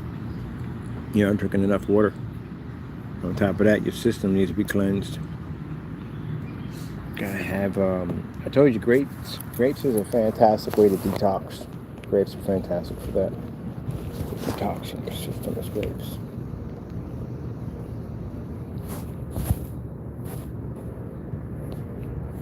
Fantastic. Grapes are fantastic for detoxing your system.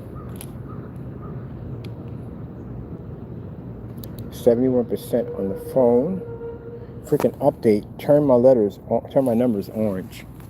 What the freak is that? I can't stand doing updates on your phone because they change stuff around in your menu constantly all the time. And on top of that, they change things like they don't tell you like, hey, there's an option here to change this back. There's no option to change it back from these freaking Halloween colors I got popped up on my little phone. Oh. I went and turned my phone. I think I got this one and I turned the wrong one off. So this is a nice place now. Oh, nice beautiful couple walking. See, that's what everybody wants. They want the couple that's walking down the street hand in hand. Yep, because they earned it. They've been through it all. And all of it. I love when people say, look at couples and they say, oh, you guys been together for that long? And they say, it wasn't all peaches and cream. We've been through some stuff. Been through some stuff, but marriages today, they won't even last that long. You'd be lucky if you get 2 years out of it. They won't last that long. And the ones that do last longer, there's mostly nothing but hatred and bitterness there. Every once in a while you might get a ray of sunshine that may pop up. But most of it's going to be arguing and bitterness. until you reach that point where you both, neither one of you don't care or don't remember each other, then that's when it actually comes together and works better. Yeah. Now I'll get some people saying, well, Mr. Bird, I've been married for so and so and so, and I've been in a happy marriage. You saying every day was happy? Every single day? I don't think so. That's virtually impossible. Not every day it's going to be perfect. That's virtually impossible. The priest will tell you that when you get married. Not every day it's going to be perfect. You're going to have days when you wake up and you want to kill each other. That's what's going to happen. There's things she's going to do to tick you off. There's things you're going to do to tick her off. It's not going to be peaches and cream every day. And the worst upon the worst, if you're married somebody who doesn't know how to let stuff go, you know where that's going at. They will bring that nonsense at every single chance they get. Especially try to embarrass you at family get-togethers, parties, events, and everything else. Oh yeah, Sherman over there doesn't know how to carry himself correctly. Ask him to do one thing. How hard is it to put in a freaking cabinet, Sherman? How hard is it? You call yourself a man at the end of the day. You're not a real man. Bob across the street, he put the cabinet in. He's a real man. There you go. Good luck living. And I'm sitting there watching all this like, woo! I'm glad I have to go through that nonsense at the end of the day. Nope.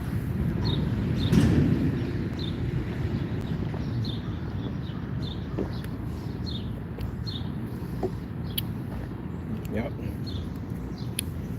Especially when you're in the 5-year span. 5-year span is a nightmare span.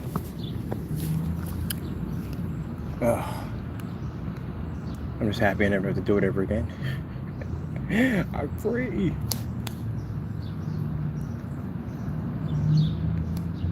I've never heard anyone say after 5 years, I love marriage life. I've never heard it. I've never heard it at all, period. I've never heard it. The first year of marriage, yeah. The newlywed stage, yeah. We call that the cupcake stage. That's pretty much what it is, the cupcake stage. So it's kind of like if you look at couples, right? Is when they first together, they side by side, the cupcake stage. And then they get into that stage where, you know, well, one is holding hands, it's pretty much the same thing, the same stage. You're walking side by side, blah, blah, blah. It's my partner in crime, blah, blah, blah. You really know each other at that particular time. You can burp in front of that person. Yeah, you can go to the bathroom with the door open. They won't be bothered by whatsoever because you've already known each other. You know, you're inside out. She could break wind in front of you. It don't even bother you at the end of the day because you already know each other. Then you reach that stage where that person just gets on my freaking nerves every freaking day. Everything she does irritates me. And the same way back forward, the guy says the same thing and she says the same thing, and you have more and more arguments. Now, when you first start off with your arguments, you know, you have an argument, you make up, and but then sometimes as you get older, these arguments don't go away that fast, and they sit and they fester into other worse things at the end of the day. And that's what leads to resentment and all that stuff that comes along with it. And then it gets to the point where now you're walking, but you don't even hold hands anymore. You get to that stage. And then once you reach that stage, then it's more like you're walking forward and she's walking behind you, or the other way around. But when you think about it, once you pass the first year, you're already stuck to that person. You're locked in with your heart. You can't walk away from them because your whole entire life will get ripped up. You'll be out there sitting next to her house, or she'll be sitting next to you, and tears all running down your face because you're emotionally locked in. You're already in. The first day you meet that person, you're still man of your castle at the end of the day. Let a couple months, or she's man of her queen of her castle. Gonna make it both ways. Let it go by, and you really get to know each other. You start missing each other. You're already locked in that fast. And the more time you spend with each other, the harder it is to depart from that person. Which means you have completely fused together. And some people can never separate. Some people will put up with the abuse and the headache and the nonsense and the cheating and everything else on the sun, and they will still deal with it due to the fact that they feel that they can't live with that person. Without that person, they're going to die. Dumbest lie you can ever tell yourself at the end of the day. Technically you will not die, right? You'll suffer a lot, but you won't die. So you have to make the decision to be a man at the end of the day. Because again, in my certain relationship that I was in, that person did something they shouldn't have did. And I had to make the decision whether I'm going to suffer for the rest of my life and be with this person and trust them at the end of the day, or was I going to be mad enough to basically tear this relationship down and walk away from it all and get my peace of mind back.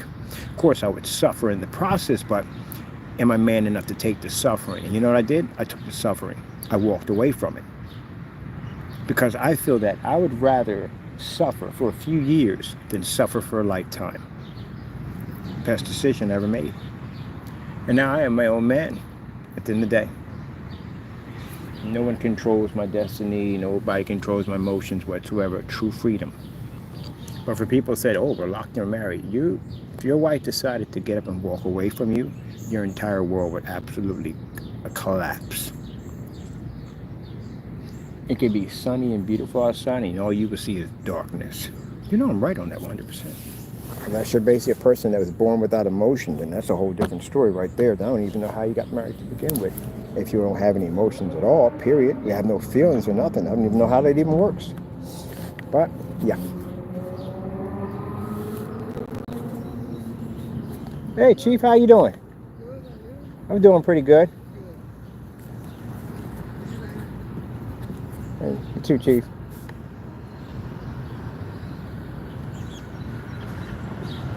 But yeah, that's how it works. That's why divorce crushes people. Not only does it crush you physically, mentally, and financially, well, actually, mentally, it crushes you mentally. You spent all that time with that person, and now you will never be with that person ever again. You had kids by them, the whole 9 yards. The longer you're in, the more pain and suffering you'll take when you get out of it. Now, hopefully, you get into a relationship where everything does work out. I'm not saying it's all bad at the end of the day. You find somebody, they all connect together, but you can't say I'm never going to have an argument. I'm never going to have jealousy. That's not going to, well, that's going to pop up. You're going to have all that crap's going to pop up, and some. Yep. You're going to have all that. Everything. Your wife finds another man attractive. You find another woman attractive. Yeah, you're going to get it. That's going to happen. Someone pays you some attention and a little more than she does. Yep. And that happens too.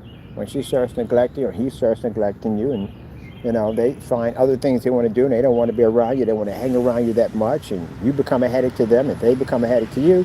And next you know, other people are making them happy, and there you go. There's a nightmare waiting to happen. And I sit there and watch the destruction go down like, man, I'm so glad I don't have to be in this freaking nightmare realm ever again. Yeah. That's the consequences of it all. That's a chance you take. But as you get older, as you realize you've been through the grinder enough time, you start looking at women and you say, is this really worth the sacrifice of going through all that? And you think, no, it's not at all, period. There you go. So, yeah, if your wife decided to up and leave you, or if your husband decided to leave you, how much would that affect your life?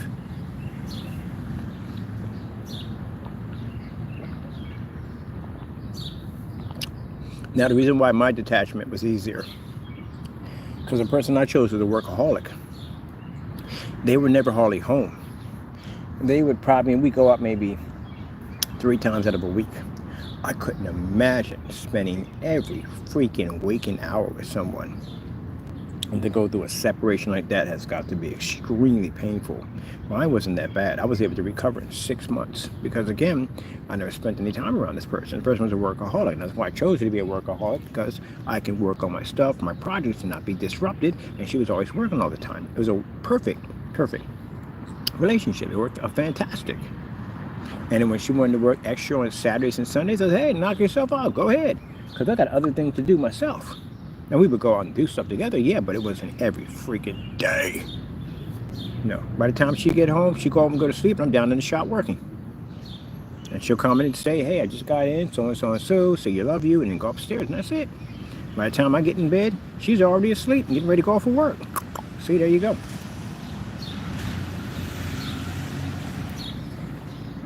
That's 6 months it took me to get out of it. That's it. Went through my depression, the whole stages, all that crap. Never went through regret. I stand by my decision 100%. And in the long run, I got all her friends. All of her friends, even her best friend. She grew up together. Yeah, I'm not going to tell you where, but yeah, I got all her friends, all of them. And they don't even talk to her. They only talk to me. Yep. Isn't that beautiful? Oh, yeah. But anyway, so that's what you're getting yourself. And in the day, that's pretty much what it comes down to. I watch weddings and stuff. I've been to a couple of weddings. I don't wish bad things on people. I'm happy. I hope they have a long life together. But I do know in the long run that wedding is not going to be all peaches and cream 24/7. It's not. There are going to be headaches. There are going to be arguments. There's going to be all kinds of neglection, which is even worse. That's the worst thing you can go through in a marriage, being neglected. So it's a whole lot of crazy stuff. And that's why I've never been married and never will get married, ever. No. That's why I get people that have been divorced. Like, how long have you been divorced for? Man, I've been married for like 15 freaking years. Like 15, they make it sound like, you never hear them say that it was the best 15 years of my life. They never say that. They always say it started off okay, but after that, the last 5 or 6 years of it was a freaking nightmare, and I couldn't wait for it to be over. And some of them lived their lives the way they want to start living their lives. I don't even know why I got married to begin with. The only good thing that came out of my marriage was my 2 kids. Yeah, you hear that all the time. And some will be out there cruising, on vacation, doing this, traveling, seeing the world. Yeah, I can finally go out and travel the world, man. I'm freaking loving it, man. When I was with her, she didn't want to do this, she didn't want to do that, and I was stuck here and stuck with that, and now I can go anywhere I want, do whatever I want. Being reborn all over again. Yeah, but the people you see, the old people that have been married forever, yeah, that's rare today. That's very rare today. Life was a little bit different when they got married. They didn't have all this technology to make things impossible. You know, on this device right here, your wife could cheat on you. Your husband could cheat on you on this device. They could be sitting in bed having a conversation with another man or another woman. You wouldn't even know it. They keep these devices locked. Most of the time your phone's locked, or they do the ones where, you go to reach for something, they grab their phone. End the relationship just like that. Facebook, Twitter, all these different places we can meet up with people. At the end of the day, these things cause a lot of damage. Technology causes a lot of damage. How many people have you seen online basically have gotten into fights and arguments over text messages alone? There you go. And she's texting on her phone and he's texting on her phone. I'm not trying to spread bad things into your head, but I'm not saying it's most likely they are, but it does pop in your head, and you know it pops in your head. Because the first thing you say is, who the frick are you texting? Who was that on the phone? Who just called you? There you go. And she'll sit there and say, oh, it's none of your business at the end of the day who I talked to, this, that, and the other. And there you go. Argument started. And next you know, you'll find yourself going through her phone, and that's when it's all over. Yep. So who the freak wants to go through all that nonsense at the end of the day? Going through somebody's phone, waiting outside their job to see what they come out with. They have work husbands too, you know that? You heard about the work husband and the work wife? Yeah. I think that's wrong on so many levels. Yeah. No. I'm good. I don't know how you do it. People that are married, because I got people that are married in my family and stuff like that, I don't know how the freak they do it. But I can tell you one thing, their relationships weren't perfect, and they weren't peaches and cream at all, period. Pushing flowers and sneezing at the same time, that's the wrong profession to be in. But then again, these people have really bad attitudes, and they like flowers, and you make the sacrifice for it. You flower growers, I freaking envy you. How do you do it? How do you make things grow from the earth? I would love to be able to have that skill. Still learning it though, still learning how to grow plants, still learning it. It's not an easy process. I swear, when people sit there and say, oh, it's just growing a plant. No, you know how hard it is to grow plants? It's really not that. It's harder than you think. It comes down to you have to do a research and study on soil alone. It's crazy. How much water do you put in? How much is too much water at the end of the day? Yeah, that's crazy. That's definitely a skill on so many levels. It's not even funny. I know as kids used to work in those after-school gardens. They learned a lot in there. Like, yeah, You'll learn. You'll learn. And then you start nursing it like it's your own. You'll be out there taking in from the cold. And people talk to their plants. My mom talked to her plants. My mom had little speakers out there to play classical music. My mom could grow freaking anything. Me, I could kill anything. Literally, I could kill a cactus at the end of the day. Could never had the gift for growing stuff. And I'm reading all these books. The perfect fertilizer. How do you know how much sun is enough sun? And what if it's too much water? That's what I said. All that stuff you just don't know. Well, I don't know. I'm learning it. So I have somebody who basically, man, their garden is gorgeous. It is gorgeous back there. I'm like, you've got to teach me. Yes. I must be the student. You're the master. Yeah, you got to teach me how to do that. Because, man, I would have flowers all over my place if I could do that. If I had that capability, yeah, I have flowers. You know how much flowers cost to begin with? You grow your own from a seed. I have flowers everywhere, especially wildflowers. Now you see how we jump topic, right? Because we don't stay on the same topic. Just a little something out there, that's all. Just speaking off the top of my head. Take everything I say as a grain of salt. You know what I mean? Don't take it as it is. I don't want to cause any problem with anyone's relationships thinking that person, look, man, you're just going to have to you have to put that trust in. You got married in the first place, right? You got a relationship, so it had to be some trust there to begin with, so that's what you're going to have to rely on, that trust. That's what you're going to rely on, the trust. If you don't have the trust, then you don't need to be in a relationship, because no one needs to go through that nightmare at the end of the day. Then once you lose the trust, then the paranoia sets in, and then all the other crazy stuff sets in, accusing people and all this stuff. And yeah, don't go down that road. That's a very slippery slope.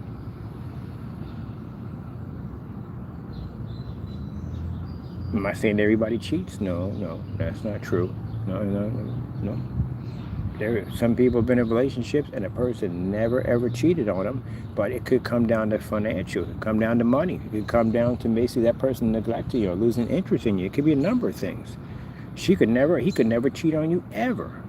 But still, there are things that can basically get in the way that cause problems. Most likely with couples, it's money. That's what it comes down to. That's what it really comes down to. I still don't understand how people marry those people from extreme cheapskates, and then they get on TLC, and you know they're getting paid for that, right? They're getting paid a lot of money for TLC. So they're cheapskates, and they're getting paid to do shows on TLC to talk about their life on how cheap they are. But you can't be surprised. You married it. You already know from the door what that person was going to be like. I mean, heck, the one guy who him and his wife were going somewhere, and they're on their way to the movies. And he went out and he found someone just had a wedding, and they threw a rice on the ground, and he picked up enough to have a handful so he can cook that. That's a meal right there. That's disgusting, but yeah. What was the other one? The other one was same guy. As a matter of fact, a few of these guys received death threats. Did you know that? Audience didn't kind of like the way they were treating their families and what they were doing, and a few of them received death threats. He was one, and there was another one who owned, it was a black guy, and the other guy, white guy, received death threats. But his was because they went to the movies, and he bought some fruit, and she said, I want a fruit, I want popcorn and candy and soda. This joker dug in the trash and found one of those refillable cups, found some popcorn that wasn't somebody eat the bag all the way, and he asked if they could refresh it, because sometimes they will refresh your popcorn for free, and that's what they did. And he went in the bathroom, washed out the cup, and gave that stuff to her to drink, and he received death threats for that. Yep, man like that. The other one was the African American man. He lived in this home, and it was pretty messed up, man. Like, he had money in his account. So he had 4 computers, 4 different accounts where he kept track of his money. And the other account was the dummy account. It had very little money in it. That's when he would show to his family. So his daughter, she had no bummed out clothes, wasn't really dressed nice, you know. I mean, you're going to do more for the daughter and make her look nice. No. The son, he didn't spend no money for him. He didn't spend no money on his wife. And the thing about it is, if you knew this man was like this, why would you introduce your kids into this nonsense? Why would you even have kids with this person if you knew they were like this? So they went to a all-you-can-eat buffet. And he brought back one plate. It's 5 people at the table, and you bring back one plate for all of them to share off. And she said, you know what, sometimes they get tired of him and his cheap ways, but you know what, I got this. She took care of it. She got everybody a plate. He was steaming in the corner, all upset and angry. And then when it came time to pay up, this man pulled out a sock full of coins. You know how embarrassing that is? When you're sitting there and everybody else is swiping cards too, and you're sitting there with a sock full of coins. So his family was living off next to nothing. And this man sitting on the computer laughing about all this money he has in these different accounts. And people at the bottom said, that's messed up. The daughter looked like she in rags. The son looked like they in rags. They barely eating this and barely eating that. And this joker got all this freaking money on his computer. The Asian people getting treated. He got death threats. They're going to kill him. Because again, you can't do that today. You don't do stuff like that. Now, I knew from 2 stories. These are one person I knew and one person I didn't know. The one person that they lived in poverty for a very long time, and the husband claimed he didn't have any money. Meanwhile, this joker was stashing thousands of dollars in the walls. Like, there were literally hundreds, thousands of dollars in the walls that he was putting in there. And his family went without dinner, and you know, they went through some really bad times. He wouldn't spend any of that money for his kids. So he passed away, he died. And they didn't have enough money for the funeral. And she got so mad, she took a chair and she threw it at the wall, and the wall broke open and money came out. They tore that house up, found out that house had $500,000 on those walls. Now that's one I heard from that one. One I seen happen. So there was an ex of mine who talked about a guy she married. He passed away, he married. And he was some kind of financial genius or whatever. He made money in stocks and stuff like that. And they end up getting evicted from house after house after house, apartments, all that stuff, not having enough money, kids going to bed hungry, all kinds of stuff. And she had to work a job to support the household. But he was working a job, but he was saying that he was never promoted. He never was, sooner or later he was going to get that promotion, but he'd been had that promotion a long time ago. Matter of fact, he had multiple promotions. And he's another person that had almost $500,000 sitting in his banking account while his kids went hungry. How do you tell your kids that you don't have any money and they're starving and they're looking at you and you don't have, you that sick at the end of the day? That's a sick person. So what had happened was he was supposed to get some kind of deal. Now all his money was kept in the bank institution of the corporation. He didn't want to put in the bank in fear that his family would find out he had this money. And he had it in their accounts. So when he didn't agree to do whatever they wanted him to do, they blackballed him and they took all the money. They froze all his money. So he had nothing at all, period. And he really was broke. So she's out on the porch and she was telling me that they're getting an eviction notice, that they have to leave the place. And he comes in and his face is like, she said, his face is bone white, like somebody died in his family. She said, what happened? What's wrong? She sat there and told this woman that he lost it all. And she said, what you mean you lost it all? I lost $500,000. They took it all from me. And she didn't care about that. She was so angry that you let my kids go hungry. We had got evicted. I've slept on the floor of family members, embarrassed, because you wouldn't take the money out. You had all that money, and you didn't take any of that money out to help our family out. And she said she spit in his face, kicked him out of the house and spit in his face. So she never went to save him. She got a divorce. And then later on, down through time, she worked, got a degree, got her a couple of degrees, and she started making her own money. And when I met her, she wouldn't take any money from me. Wouldn't take a dime from me, not a thing. She didn't want to, she said, even if we got married, I still wouldn't take anything from you. I have to have my own, always. And I can understand that, why she had to have her own. So, long story short, he died of stomach cancer. And she came and saw him on the last day. And she forgave him and told him that it was okay that she forgave him, what he did. It's crazy, ain't it? Yep. But I couldn't figure out why. We go out to eat, she brought her own money. She could pour her own money out. She wouldn't take nothing from me. And I knew her for like 2 years, and she wouldn't take nothing from me. Not a thing. Nothing. Nothing at all. Nothing. So you can get to my kids, you can't give nothing to me. I'll give you, if you need something, I got your back. If you if you need help with something, I got you. I'll take care of you, but you can't give me nothing. I don't want to depend on you for nothing. That's how she was. Yep. She wouldn't depend on anybody for nothing. And you got women like that. Yep, people mess up. That's how it happens. But man, I couldn't imagine going through all that. Nope. Oh. Man, am I tired? No. I want some sugar, that's what I want. My battery's about drained. I need sugar. I don't need any cupcakes or cookies or something.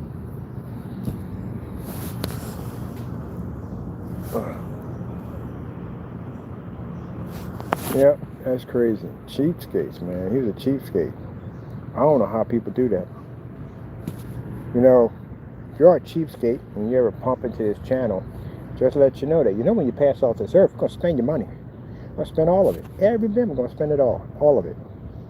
Yep. What's the point? What you saving it for? I can see if you're saving it, basically, you got to have money you save and put aside. You got to. But to go through that situation, to never enjoy things in life, because you're worried you can't depart from a dollar bill, at the end of the day, you got to have all the money. What happens, you think, when you pass off this earth? You won't take it with you. Your family members will spend that money. They're going trips, they're going on vacations. They will enjoy the money that you could have enjoyed while you were here. And you will go into the next world with nothing. Same way you're coming in, it's the same way you're going out. Nothing. You won't even have the clothes on your back. That's why I can never stand that. I think it's a sickness. I think it is. It's definitely got to be a sickness. But, what I don't understand about extreme cheapskates, these people got some nice homes. The one woman, she was living on Manhattan. Manhattan is not cheap to live there. Park Avenue, Manhattan, New York City, that is not a cheap place to live at. They got some nice homes. They got some nice cars. But other than that, they said it's super cheap on everything. But I swear, I would have sued her. I would have sued the guy. If you look, he was roommates with this woman up in New York City. And you knew she was cheap like this. She used to dumpster dive for her food. So if she goes in the trash and she gets her food out and she cooks it, there is a 100% chance if you bring your friend with you, like what you did, to her apartment, that the food came out of the trash. And he didn't even tell her. This is supposed to be his girlfriend. He didn't tell her that. You ever watch the episode? He didn't tell her that she dumpster dives and all that. Now, she didn't pick up on it. I wouldn't have hit it because most people do that. People throw out a sofa set. There's nothing wrong with it whatsoever. As a matter of fact, you go to the more richer areas, they throw out stuff for the sake because it's not in style anymore. There's nothing wrong with it. College kids grab that stuff all the time. They're going to get it clean and set it up in their own place, right? But for some people, I know that put a whole new different living room setting because it's part of the season or it's part of the fashion. And there'd be nothing wrong with what they have already. They just want something they can talk about. So, people do that all the time. They grab furnitures or more people who work on furniture. If I worked on furniture like that and I saw somebody throwing out a piece of furniture, I knew I can do something with it. Yeah, I'm going to hook it up. So, that's normal. People grab stuff. The mattress, on the other hand, that would have raised a red flag right there for me. But anyway, she didn't think nothing of it. But her boyfriend knew that he went to college with this girl and she was known for digging in the trash and cooking food from the trash. Oh, man, I'll tell you. This woman sits down with these people, eats this food, and then she tells her that, do you like the food? And she's like, yeah, I love it, it's delicious. She said, yeah, I got this out of the trash. And all of a sudden she just stops eating. Now the other guy, he ain't bothered by it because remember, he's been a roommate, he's kind of used to that. I still would have been used to it either way. But you bring your girlfriend into that situation, and she's just sitting there throwing up, like dry heave throwing up.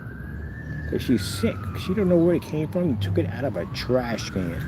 Man, after that episode, they must be signing some kind of policy where they basically can't go after the corporation like TLC. They can't go after them.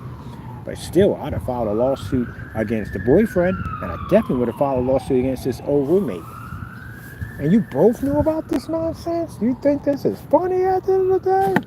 Oh, heck no, I'd have lost my temper up in there, man. Oh, we gotta flip something now.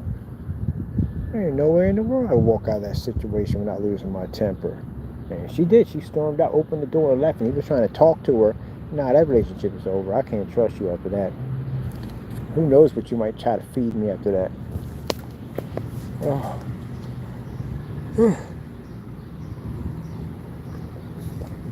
More and more people getting out and walking. And I want a candy bar. Yeah, I want a candy bar. I got an urge for 3 Musketeers right now. Not doing a peppermint patty. Peppermint patty was a bad idea. That was way, way, way too much sugar. Way too much sugar.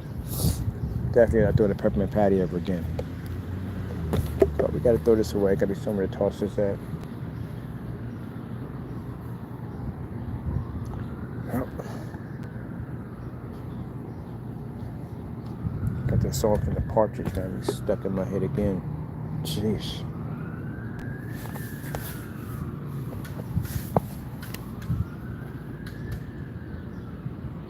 All right, people. We've been here for too long. It's time to giddy up. Oh, man.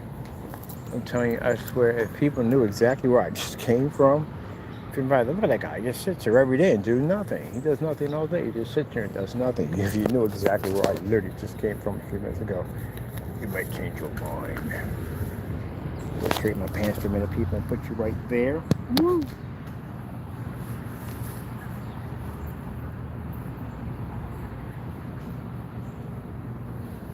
Yep.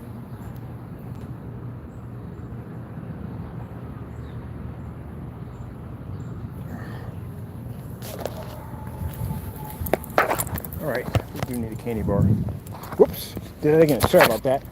When I bring the phone to the side, I don't know what it looks like on your side, but on my end, it just tells me that I need to put it back. Oh, man. That was great. That was a good exercise today. Got a chance to walk around. Went to the store, picked up some stuff, and the art museum is still freaking open. We found another one. We're definitely going there. I'm definitely going to see that chuck wagon. $10. $10. I'm going to get some souvenirs coming out.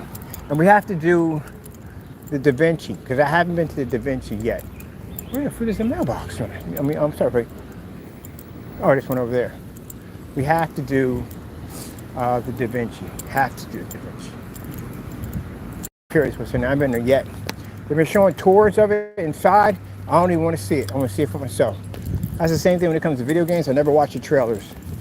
Ruins it. It's like reading the book from the end. Ruins it.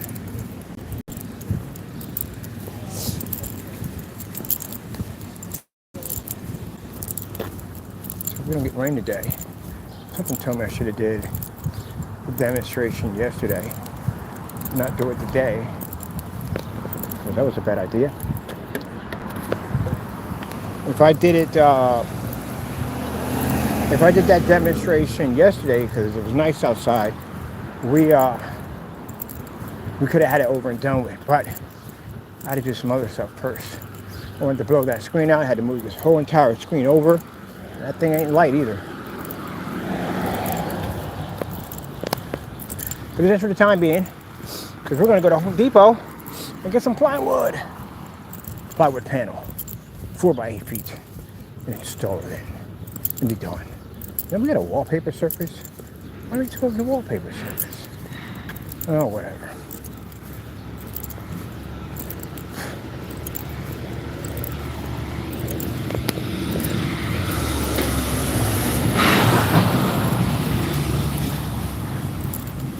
Secondly, we're supposed to stop at the bench and be done.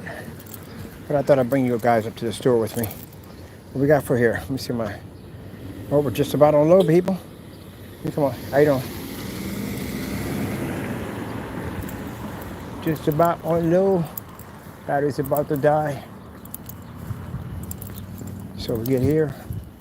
So we depart ways. It's nice having you guys on board. Naysayers. I don't hate you, you know that, right? Even though you hate me, I know you hate me. I know you hate me. I don't hate you. I find the whole thing hilarious, I do. And that probably makes you even more angry toward me because you feel that I'm supposed to be... No, we're not doing that. No, I don't give you that kind of energy at the end of the day. But, believe it or not, I love you too. All right. that being said, people get up and walk and exercise, have some fun. Don't be mad at the naysayers. They're just doing what they do best. All right, people. I got to go. God bless.